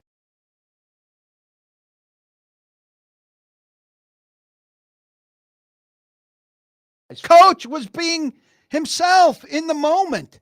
It's hardly the first coach to curse at a quarterback. Wait, what did Glennon do? Glennon, coach, you really cursed at the quarterback coming off the field. Do you feel bad about it? In the Monday press conference. Just ridiculous. Here's the guy. All we want over and over, all we say is these guys just get up there and they lie and they feed us a line of BS. Why can't they be honest? Now we have one, this rare gem. He's got a lot of flaws. He's not getting the job done. But this guy stands up and he tells us the truth. He said the quarterback held the ball too long. Every coach in the country overprotects his quarterback constantly. Here's a guy who's saying the quarterback's holding the ball too long. It's manna from heaven. And this guy's, oh my God, how couldn't he say he was great? Why didn't he say he was great? He should have pumped up the locker room and got this guy. Yeah, the locker room would have been totally bought in. Yeah. Yeah, the locker room would have put him up like at a Jewish wedding and carried him around on chairs. And it would have been great. And the whole tenor of the team would have changed and they would have won out. And I would have got off my thing where I want the number 1 pick and I would have been on the playoff train. It could have changed everything in this press conference, but no, he had to be honest and say he held the ball too long. Oh, my God, I don't think I can sleep. I won't be in tomorrow. I have to go to the beach and clear my head. Right. Up in the Jersey Shore with the hillbillies. Now, Brian, now that we've gotten the Brian Callahan cussing out of the way, your thoughts on Trey Avery, please. Mike, Trey Avery. Still, Billy, signing off till tomorrow. Let's go to our 102.5 The Game phone line, driven by WilsonCountyHyundai.com. Welcome in Ed from Jersey. Ed, good morning. Thanks for calling in. Good morning. That one's hard to top. But I can confirm there are no hillbillies in Jersey. There are white trash, but there are no hillbillies. Thank you. Good to know. So I mean, know your geography. But look, he went to Louisville. He didn't learn anything. But Paul, you've been south of the Mason-Dixon for a while, so there is definitely time for you to be hillbilly-eyed. Sure. So I don't know what that. Do you think I'm hillbilly-eyed? You No, could I'll give you 5 minutes to criticize me. Would hillbilly be one of the things that you would come up with? No. There's a long list, but that would not be on it. Thank you. There you go. So my question is around Levis. Let's say he has more games like he did Sunday. Okay, nothing great, but avoids the mistakes. They win a few games. Maybe they win 2-3 games down the stretch. Is that enough to rationalize that he get another year and, maybe say, hey, if they fix the right side of the line, he could make that next step?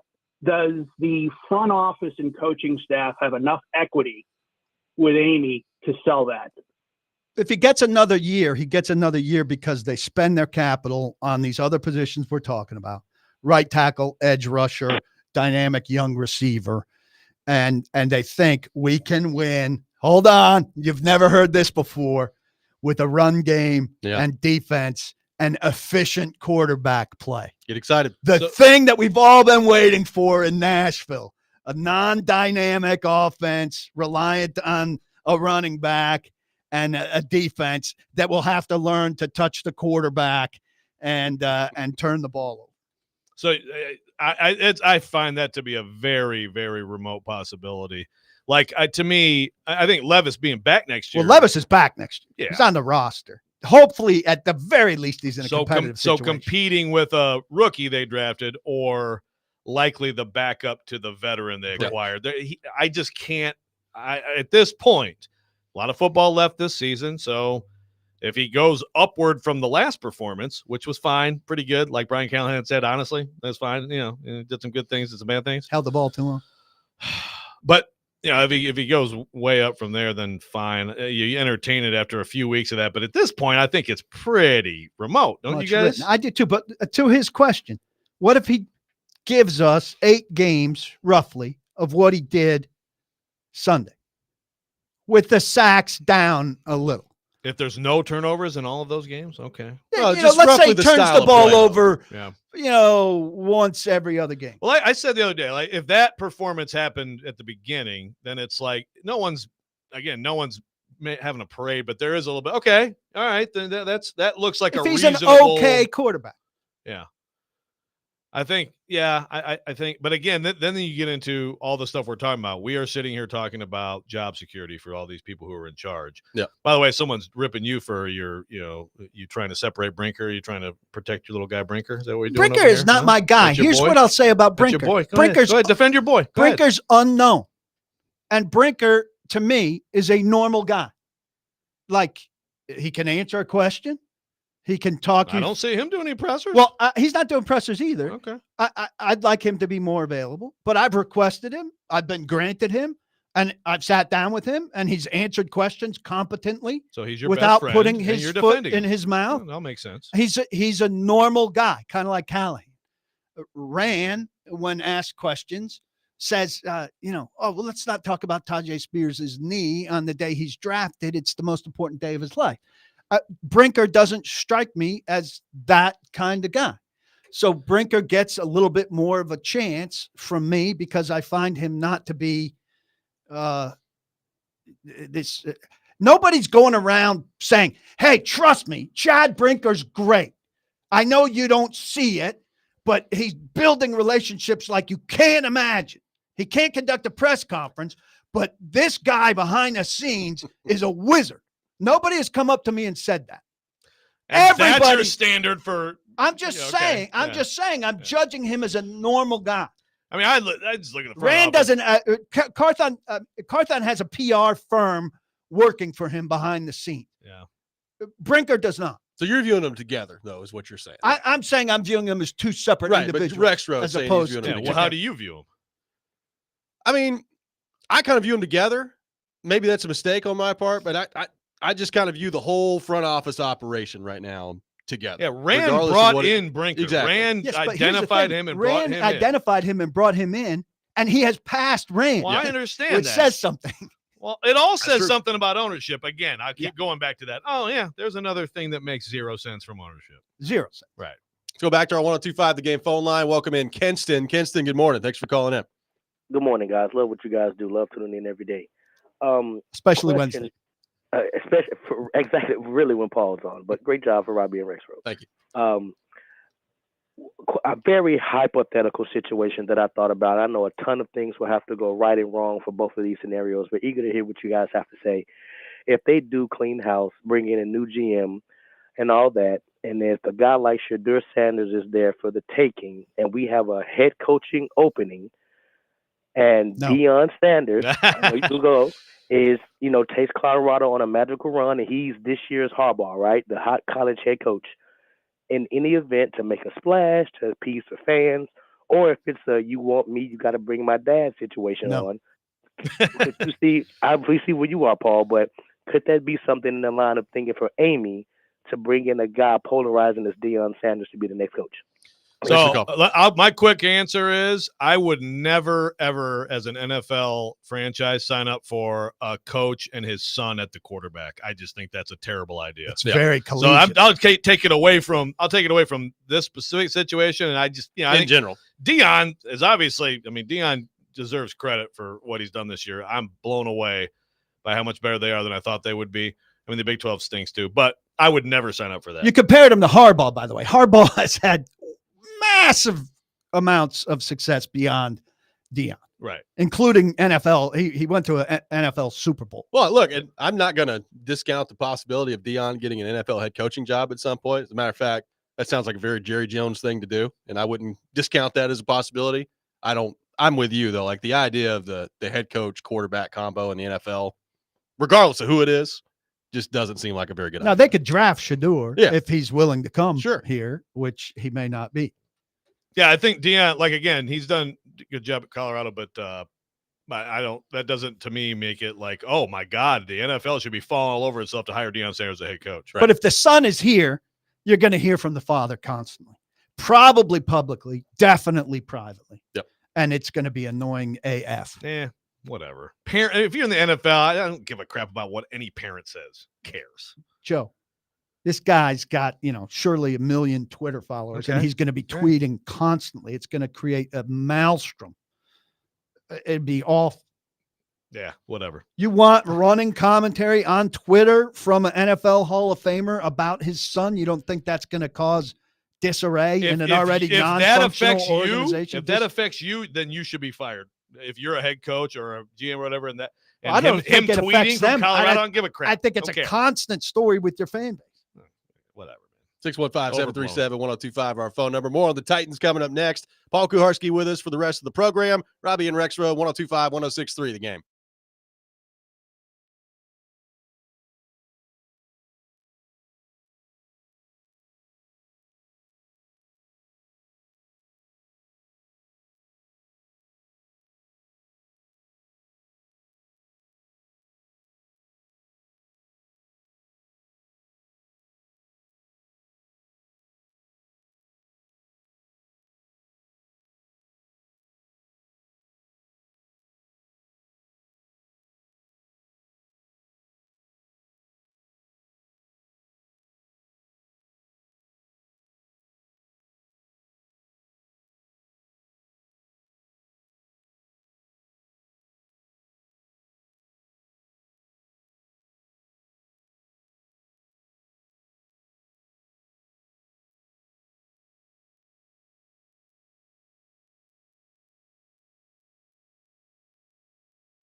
Welcome back in, Robby and Rexrode, 102.5, 106.3 The Game. Paul Kuharsky from paulkuharsky.com with us for the rest of the program, talking all things Tennessee Titans.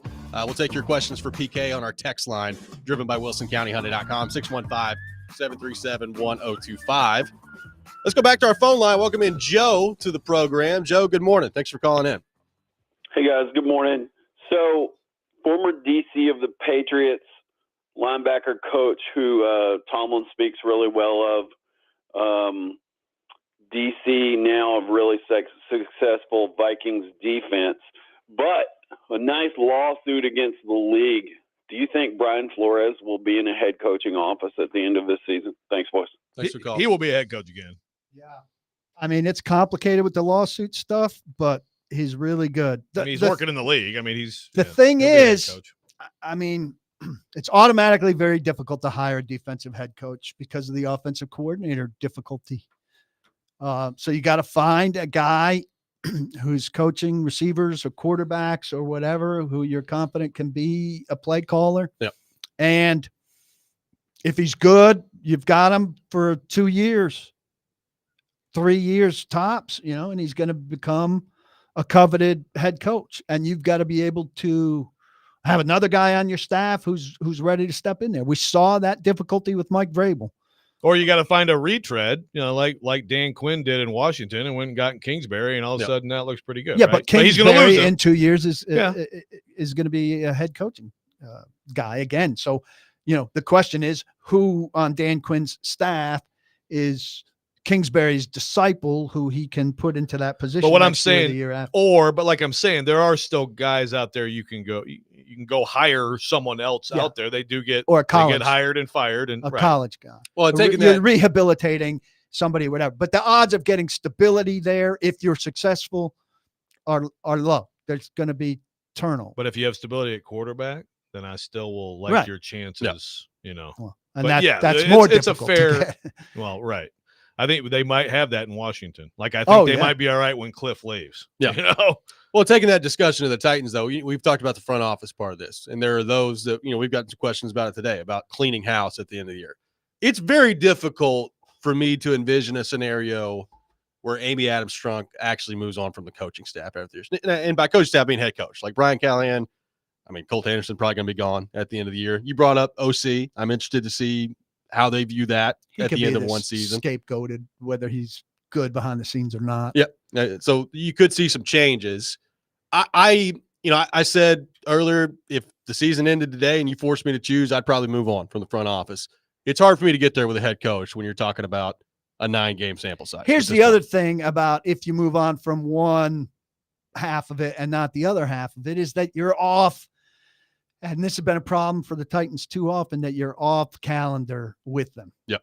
So you fire the GM and you keep the coach, and then you've got to find a GM that likes Callahan. They're all going to say they like Callahan. They come in. But then the GM comes in and they have a bad season. He said, well, Callahan's not my guy and I don't really like him. I'm going to fire him. Then I hire my guy. Then we're not on the same timetable. Then Amy falls into this thing. So, Rand's been her guy. Now, if she were to fire Rand, then Callahan's her guy. Yeah. Then the GM comes in, and then the GM is newer, and Callahan has a chance to fall further out of favor depending on the results, and then the GM becomes her guy. And there's always one of them that's more in favor than the other. If you could at least hire everybody on the same timetable, there's a longer chance of this collaborative thing that she seeks, and they're on the same timetable, so it's harder for them to get to a point where they point fingers at, well, the other guy's been here longer and this mess belongs to him, kind of thing. Which it's been a while since they've been on that, by the way. Been a while since they've been on the same timeline. Yeah, they got Vrabel and Robinson on the same contractual timetable, but John still was here a couple of years. So when John got hired, I believe the question was, are you okay with Malarkey? Right. Right. But of course he's going to say he's okay because he wants a job. I do think if they were in this scenario, if they were to move on in the front office, to me, then you have to let them make the decision on that. Now, I don't know that that's how it would go. It might just be Amy saying, are you okay with Brian Callahan? But to me, it should be like, you can keep Brian Callahan, or it's your decision on coach. But see, you probably keep him because it buys you a year of insurance. Right? You say, all right, I'm going to check out your coach and see how it goes. If it goes well, then he's my coach. If it goes poorly, then he's your coach. And I just bought myself a year. And that's what, I mean, again, that's what, with John, of course, after the 17 year, he went and got, Vrabel was his guy 100% for a long time before he hired him. Yeah. So, and how many coaches have been fired after 1 year? Arizona did it. Nathaniel Hackett didn't even make it through the year. Hackett, Wilkes recently. Those are the two who come to mind. How long did Adam Gase last in New York? I don't remember. It was, I mean, at least two. Yeah, he lasted longer than a year. Okay. I mean, those teams did McDaniels get a 1 year in either spot or no? McDaniels get a couple with the Raiders, couple with the Broncos? I think he got about a year and a half with the Raiders. Yeah. And I think. Yeah, and I could see, like, if things go really to hell and he gets fired during next year, then you would say, I just don't think it's that level of dysfunctional, is it? I don't know, but I still think, like, I'm with Robby, like, the front office has 2 years of results that aren't good enough. Right now we're talking about 9 games with this coaching staff, and they're certainly the special team situation is a debacle. But and maybe I'm just overly impressed with public persona and like personality, but I think he's smart, and I think that he has a chance to be a good coach in the NFL still. I don't know that he will. I don't know that he will be, but I would not be in a position of giving up on him at this point. There are examples of coaches having much better second years. I would be relying on those examples and certainly sticking with the coach. By the way, special teams, Glennon tweeted out the 56-yard kick return got the Titans to an average of they're allowing 38.2 yards per kick return. I thought it was interesting. Gale Sayers. That's incredible. Gale Sayers is the all-time leader in kick return average. 30.6 yards. Yeah. So 8 yards. Gale Sayers is worse than what the Titans are give up to whoever. If Gale Sayers could play against this team, he would average like 42. That would not be a good Brian song. It would not. Terrible joke. Look, I gotta get on the text line here with some constructive feedback for me. I think this is very fair. For you? Joe, some constructive feedback. When PK does a rant and it's okay, then you are free to criticize him. When his rant actually sucks and you criticize him, it feels mean-spirited. His rant actually sucked today, so your criticism probably hurt his fragile little heart. That is a very fair text. I appreciate that. Thank you. Yeah. You had no idea you were about to catch a stray there, did you, buddy? I am so fine with people criticizing what was clearly a good rant, a real life rant. Clearly. I leave the house without an artificial limp. I go to games. I live life. Kaiser Soze. You're he's looking at good home with your leg up and like that fake cast that wrestler has, where he sits up out of his wheelchair. Like the Brady Bunch with the thing, and then they hit the your head. Yeah. Oh, my nose. Look like Derek Dooley on the stool over there. I am so comfortable being myself and ranting about real life things that you can't relate to. It's fine. And I'll take you back to like telling people to go easy on the refs at high school football games is not a rant. You've lost. Oh, it was a better rant than your electric car. No, it wasn't a rant. No, sure it was. You don't know what a rant is anymore. Chase needs to call you into his office and have a talk with you about that segment, which I help save when I have a chance. You done now? By actually ranting. Yeah, we need to go to commercial now. Okay. You're going to get smoked. We'll have more with Paul Kowarski coming up next, including a pretty interesting question on the text line I want to get to. Robby and Rexrode, 1025, 1063, The Game.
Welcome back in. Robby and Rexrode, 102.5, 106.3 The Game. Paul Kuharski from paulkuharski.com is with us on the program. We're taking your thoughts on our phone and text lines driven by WilsonCountyHyundai.com. Speaking of, got a pair of tickets to give away to see Daryl Hall at the Ryman Auditorium on Tuesday, November 19th. Be caller number 9 in honor of PK.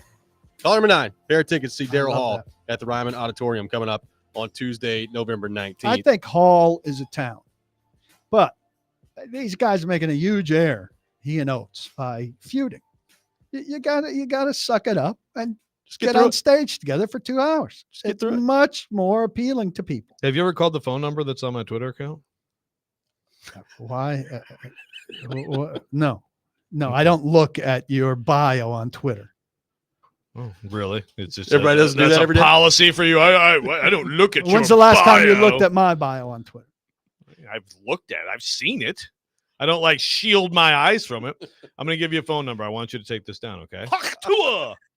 Wow. I don't have a notebook out, but yeah, go ahead. All right. You don't need a notebook. It's just on his bio. It's on my bio. It's 719 Yeah. 266-2837. During the next break, I want you. Oates concert. I want you to call it. I want you to call it. It'll make you feel better. It'll make you feel good about yourself and about your day. How about this question from TD from Nashville, which I don't believe is Teron Davenport on the text line. Teron says, Paul offered the statement that Rand needs to be out there speaking during this unannounced rebuild. What are 2 questions Paul thinks Rand needs to answer? Ooh, 2. Two of them. You get 2 questions.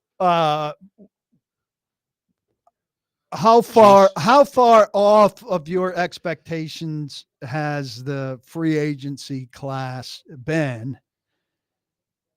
And what is your view for them in 2025? Is that one question or does that count as 2? I guess we can give you that. Well, that's a 1. I guess we can give you that as 1. What do you think of Levis this season so far and what's your projection for him beyond now? Yeah. I kind of like, how far away are you from fixing this team? That's a good one. Yeah. I mean, I want to be a little bit more pointed. That your question would result in a very big non-answer. They all would, but I was going to say yours are going to be yours in particular. The Iliad and the Odyssey coming out after that. Look, there's so much. We got so much reaction the last 2 days on the front office. I don't know what I would break it down percentage-wise, Joe. We've seen a lot of, I think, good arguments on both sides of whether to keep the front office, whether to move on from the front office. One thing that I think we would all agree on, the results have to get better quickly. Like, there's this, we had a couple of people reach out yesterday. Well, when you're GM and you're trying to rebuild some of the holes that the roster had, you really need to give them 4 years. That's not happening in the NFL. You don't get 4 years. You don't get 4 losing years to rebuild a football team. Like, if they don't move on from them after this year, they have to be on thin ice heading into next year. I mean, I don't know how you couldn't be. Yeah, I think that's that fair. Point. Yeah, I think if you have, again, understanding that there are massive holes at the end of the John Robinson era was bad. It was quite bad. But again, that's what happens in this league. GMs get new jobs when they take over teams that typically are bad because there are roster holes, right? And then in this league, you should be able to get yourself to medium and at least in there for a playoff spot in December in a season pretty darn quick. I've got a piece up this morning looking at the 7 worst teams from last year. Cardinals significantly better, Chargers significantly better, Commanders significantly better, Patriots on the verge of being better at least. Panthers are better. Now, the Panthers were terrible, but they've won one more game than they won last year already. Titans worse, Giants worse. You don't want to be on the worst side. And definitely there's a correlation with those teams, the good side and the bad side with quarterback, right? You get Kyler Murray back. You've got Chargers have Justin Herbert, kind of nice. The Commanders hit with Jaden Daniels. Right. The Patriots have a lot of holes, but looks like they've got their guy in Drake May. The Panthers story is that they were so bad last year that it's hard not to be slightly better. Xavier Legette is basically the story. I mean, if you have that guy in the locker room. And the Titans and the Giants are stuck with guys who weren't very good. Yeah, no, it's a really good point there. And again, that's where the coaching staff and the GM being on 2 different timelines. I mean, it's been that way for a while. with this organization right now. I'm not saying that you make a move just to do that at the end of the year, because I think there's some people that feel that way. There's some people that say we got to get these groups of the head coach and the front office back together, synced up on the same timeline. I don't think you make a move just for that, but I do think in a perfect world that's helpful to have both of them together on the same timeline. Well, they just haven't had that. I mean, I guess J-Rob and Vrabel at their best were very much on the same page. They were. Then it follows the typical pattern. Things start to go badly and they divide. And somebody wins. Yep. So they got 4 years of togetherness where things were pretty good. I mean, for a typical organization, that's probably for typical, generally middling organization, that's probably about as good as you get. Yeah. How encouraged were you from Levis on Sunday? What did you make of the way he played? Is it a sign to you maybe of some improvement? Do it again. Do it again and get rid of the ball more. I do believe that sacks are generally a quarterback stat in a lot of ways, a lot more than people tend to think. Generally, more? You think that's more a quarterback stat than an offensive line stat? I don't know that it's more that way. I mean, if an offensive lineman gets beat clean and the guy's on him immediately, obviously you can't do much about that. But there's a reason that Tom Brady and Peyton Manning and elite quarterbacks are really good at avoiding sacks. I mean, Peyton Manning didn't have a great offensive line. Yeah, but he did. Did he ever have a terrible offensive line? Did Brady have a terrible offensive line? Good, but not great. Yeah, but that's the thing. If it's terrible, which is what it has been here, especially at left tackle and now right tackle, I do feel like I've talked to quarterbacks about this, including Manning, and Manning considered it a quarterback stat. He considered it his responsibility to avoid it. So at any rate, I think Levis can do better there. It was a better game for him. He made some good throws.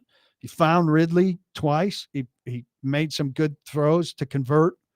And that's good. I'm tired of the defense being touted as good just because of the yardage deal.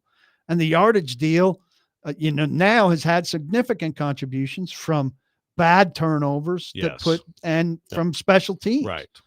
Turn the ball over and sack the quarterback. They're bad in the red zone. They're one of the worst defenses in points allowed. I will believe Dick LeBeau and anything he says about defense. Yeah, that's the stat. Points allowed. And third down. Points allowed cheats them a little bit because they're 2 interception returns and a special teams return. So they're 3 touchdowns that aren't against the defense isn't on the field for. So 3 touchdowns that aren't there, but still in points allowed, they wouldn't be great. And they don't. Ernest Jones gave the quote of the year, as far as I'm concerned. Like, we're a good defense when it doesn't matter. When it matters, we're not, and that's true. And see you guys later. Bye. I am encouraged that Jeffrey Simmons has played better the last 3 weeks. Yes, no doubt. And that's a nice sign for the Titans. 615. Not a lot of other guys. 737-1025, our phone number. One more segment with PK coming next. Take more of your questions on our text line driven by WilsonCountyHyundai.com. Tune in to 102.5, 106.3 The Game tonight for Vanderbilt men's basketball. Commodores taking on Cal at Memorial Gym. Tip off at 7 o'clock, pregame at 6:30. Coverage also available on the 102.5 The Game app and at thegamenashville.com. This is Robby and Rexrode, 102.5, 106.3 The Game.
Welcome back in. Final segment of the day. Robby and Rexrode, 102.5, 106.3 The Game. Paul Kuharski with us. Talking all things Tennessee Titans. PK, we did have a question on the text line about what would be the pros and cons of having Jeff Fisher as the GM. Your thoughts? Jeff Fisher's time in the NFL has passed. I think Jeff Fisher would tell you that. You think so? Yeah. Okay. That's all you got? You could have gone so many ways with that. Okay, Yeah, how about there's no Daniel reason to- Jones? Daniel Jones, Titans quarterback. How about that? It's asinine. Let's get one of the few quarterbacks that's worse than our quarterback situation, and let's plug that guy in. The Titans are thinking that You're trying to tank. That'll be a good way. You can't intend to be bad 2 years in a row. Jack says the Titans. Not that they're intending it now. It's just happening. You really interrupted me a lot today. Jack says the Titans are bad. That's evident. If y'all could even get Rand to answer these questions, what would be the response if he told the truth? Would it be better for him if he just came out and said, look, we messed up, we got a long way to go, or would that make it more likely he got fired? See, my answer to that, Jack, is that good ownership would actually appreciate accountability publicly, but who the heck knows how this ownership would take it. Yeah. And I mean, you could say, you don't have to say I messed up. You could say, this X obviously didn't pan out like we expected. And, in the future, we need it to pan out this way. I mean, there's a lot of things you could say where you're being honest without crucifying yourself. Brian Callahan does it every day. I think he should be creating better narratives. I think, yeah, right. I mean, if opportunity, I Brian. would hope that Rand Be better Carthon is watching Brian Callahan's press conference every day, but I suspect he doesn't. Yeah, I don't know. That's just me. That maybe is me being too harsh on Rand there. What do you think he's doing? I don't know. GMing. Building relationships. GMing. He's building He relationships. does need a GM. I mean, he might go inside and watch, immediately watch film or whatever. I don't know. But for somebody as poor at media as he is, I think their philosophy is, well, he's just not good at media. And their philosophy should be, he should be watching people who are good at media to help him get better at media. Because ultimately, if he's going to be a success, he needs to do better with media. Well, I think the real answer to Jack's question Even is if he's talking 3 times when a you're year. this bad, there's not a whole lot you could say. But this goes back to what I talked about earlier in terms of perception. You talked about heading into the season that you checked all these boxes of what you were looking for in free agency. And you checked all these boxes, and every coaching hire you made was your first choice. And you get ahead of yourself, and you get to talking so much in the offseason that when it gets to be this bad, fans look around and say, what in the heck is this? Like, how in the world do I trust you to fix this moving forward? So, like, when you're 2-7, and let's say they end up 4-13 or whatever they're going to be at the end of the year, like, is anybody going to feel better if he comes out and says, you know what? We messed up. We got a long way to go. I don't know how Amy Adams-Strunk would react to that, but this goes back to that whole conversation of you start saying all this stuff heading into a season, and you're doing a poor job of kind of leveling off what the expectation should be moving forward. And now you try to walk it back. I'm not saying that they've done this publicly because they're not talking about it. Like this idea that they're in a rebuild. It didn't look like a rebuild to me in the offseason with the money they spent. That's Sorry. a word that should not be used in the NFL. Yeah. So, but you guys have put me in the position of defending the front office, which I guess you could call it that. But I just want to real quick read off to you guys John Robinson's first round picks. Okay. Again, I kind of said earlier, but let's go through them again. Jack Conklin, Corey Davis, Adoree Jackson, Rashaan Evans, Jeffrey Simmons, Isaiah Wilson, Caleb Farley, Traylon Burks. Rand Carthon's 2 first-round picks, Peter Skoronski, J.C. Latham. Yep. There's much more to the job than first-round picks. Much more to the job. But I will say that hitting first-round picks is not just a gimme, a layup at all. So, it's more of a layup than they've done. done. I mean, it's more of most GMs in the league have a better record than John Robinson. That's the thing. John Robinson, most GMs in the league miss first-round picks pretty regularly, but a lot of them become players in the league. Caleb Farley was not a player in the league. Right. Isaiah Wilson played 4 snaps. Right. Yeah. I mean, his last 3 are astoundingly bad. Point being, for one, it's actually there's a lot more to it. But 2, I mean, that is one thing I will say. And I mean, Skoronski is whatever, but Latham is good. I think Skoronski is getting better. He's got a guy that's not the 11th pick in a draft. He's the 3rd round offensive lineman. Right. All right, so that's bad that you miss by that much, but he's going to be a reasonable quality starter in the league for a while. Congratulations to TD from Nashville, who is today's winner of a Moment's Peace gift card for $50. We do that every week with PK. PK, great stuff today. Thanks for being in with us. Lots See you of Friday, right, fun. buddy? I Good might old pal. be here Friday, depending on how Can't Rexrode wait. woos me. I need to be wooed, and I encourage all of you out there not to block the box, but be sure to lock your lock. I'll give you the rant again. There you go. Jason Big Joe is coming up next. Hope everybody has a wonderful rest of their day. We'll be back 6 a.m. tomorrow. You're listening to 102.5, 106.3 The Game.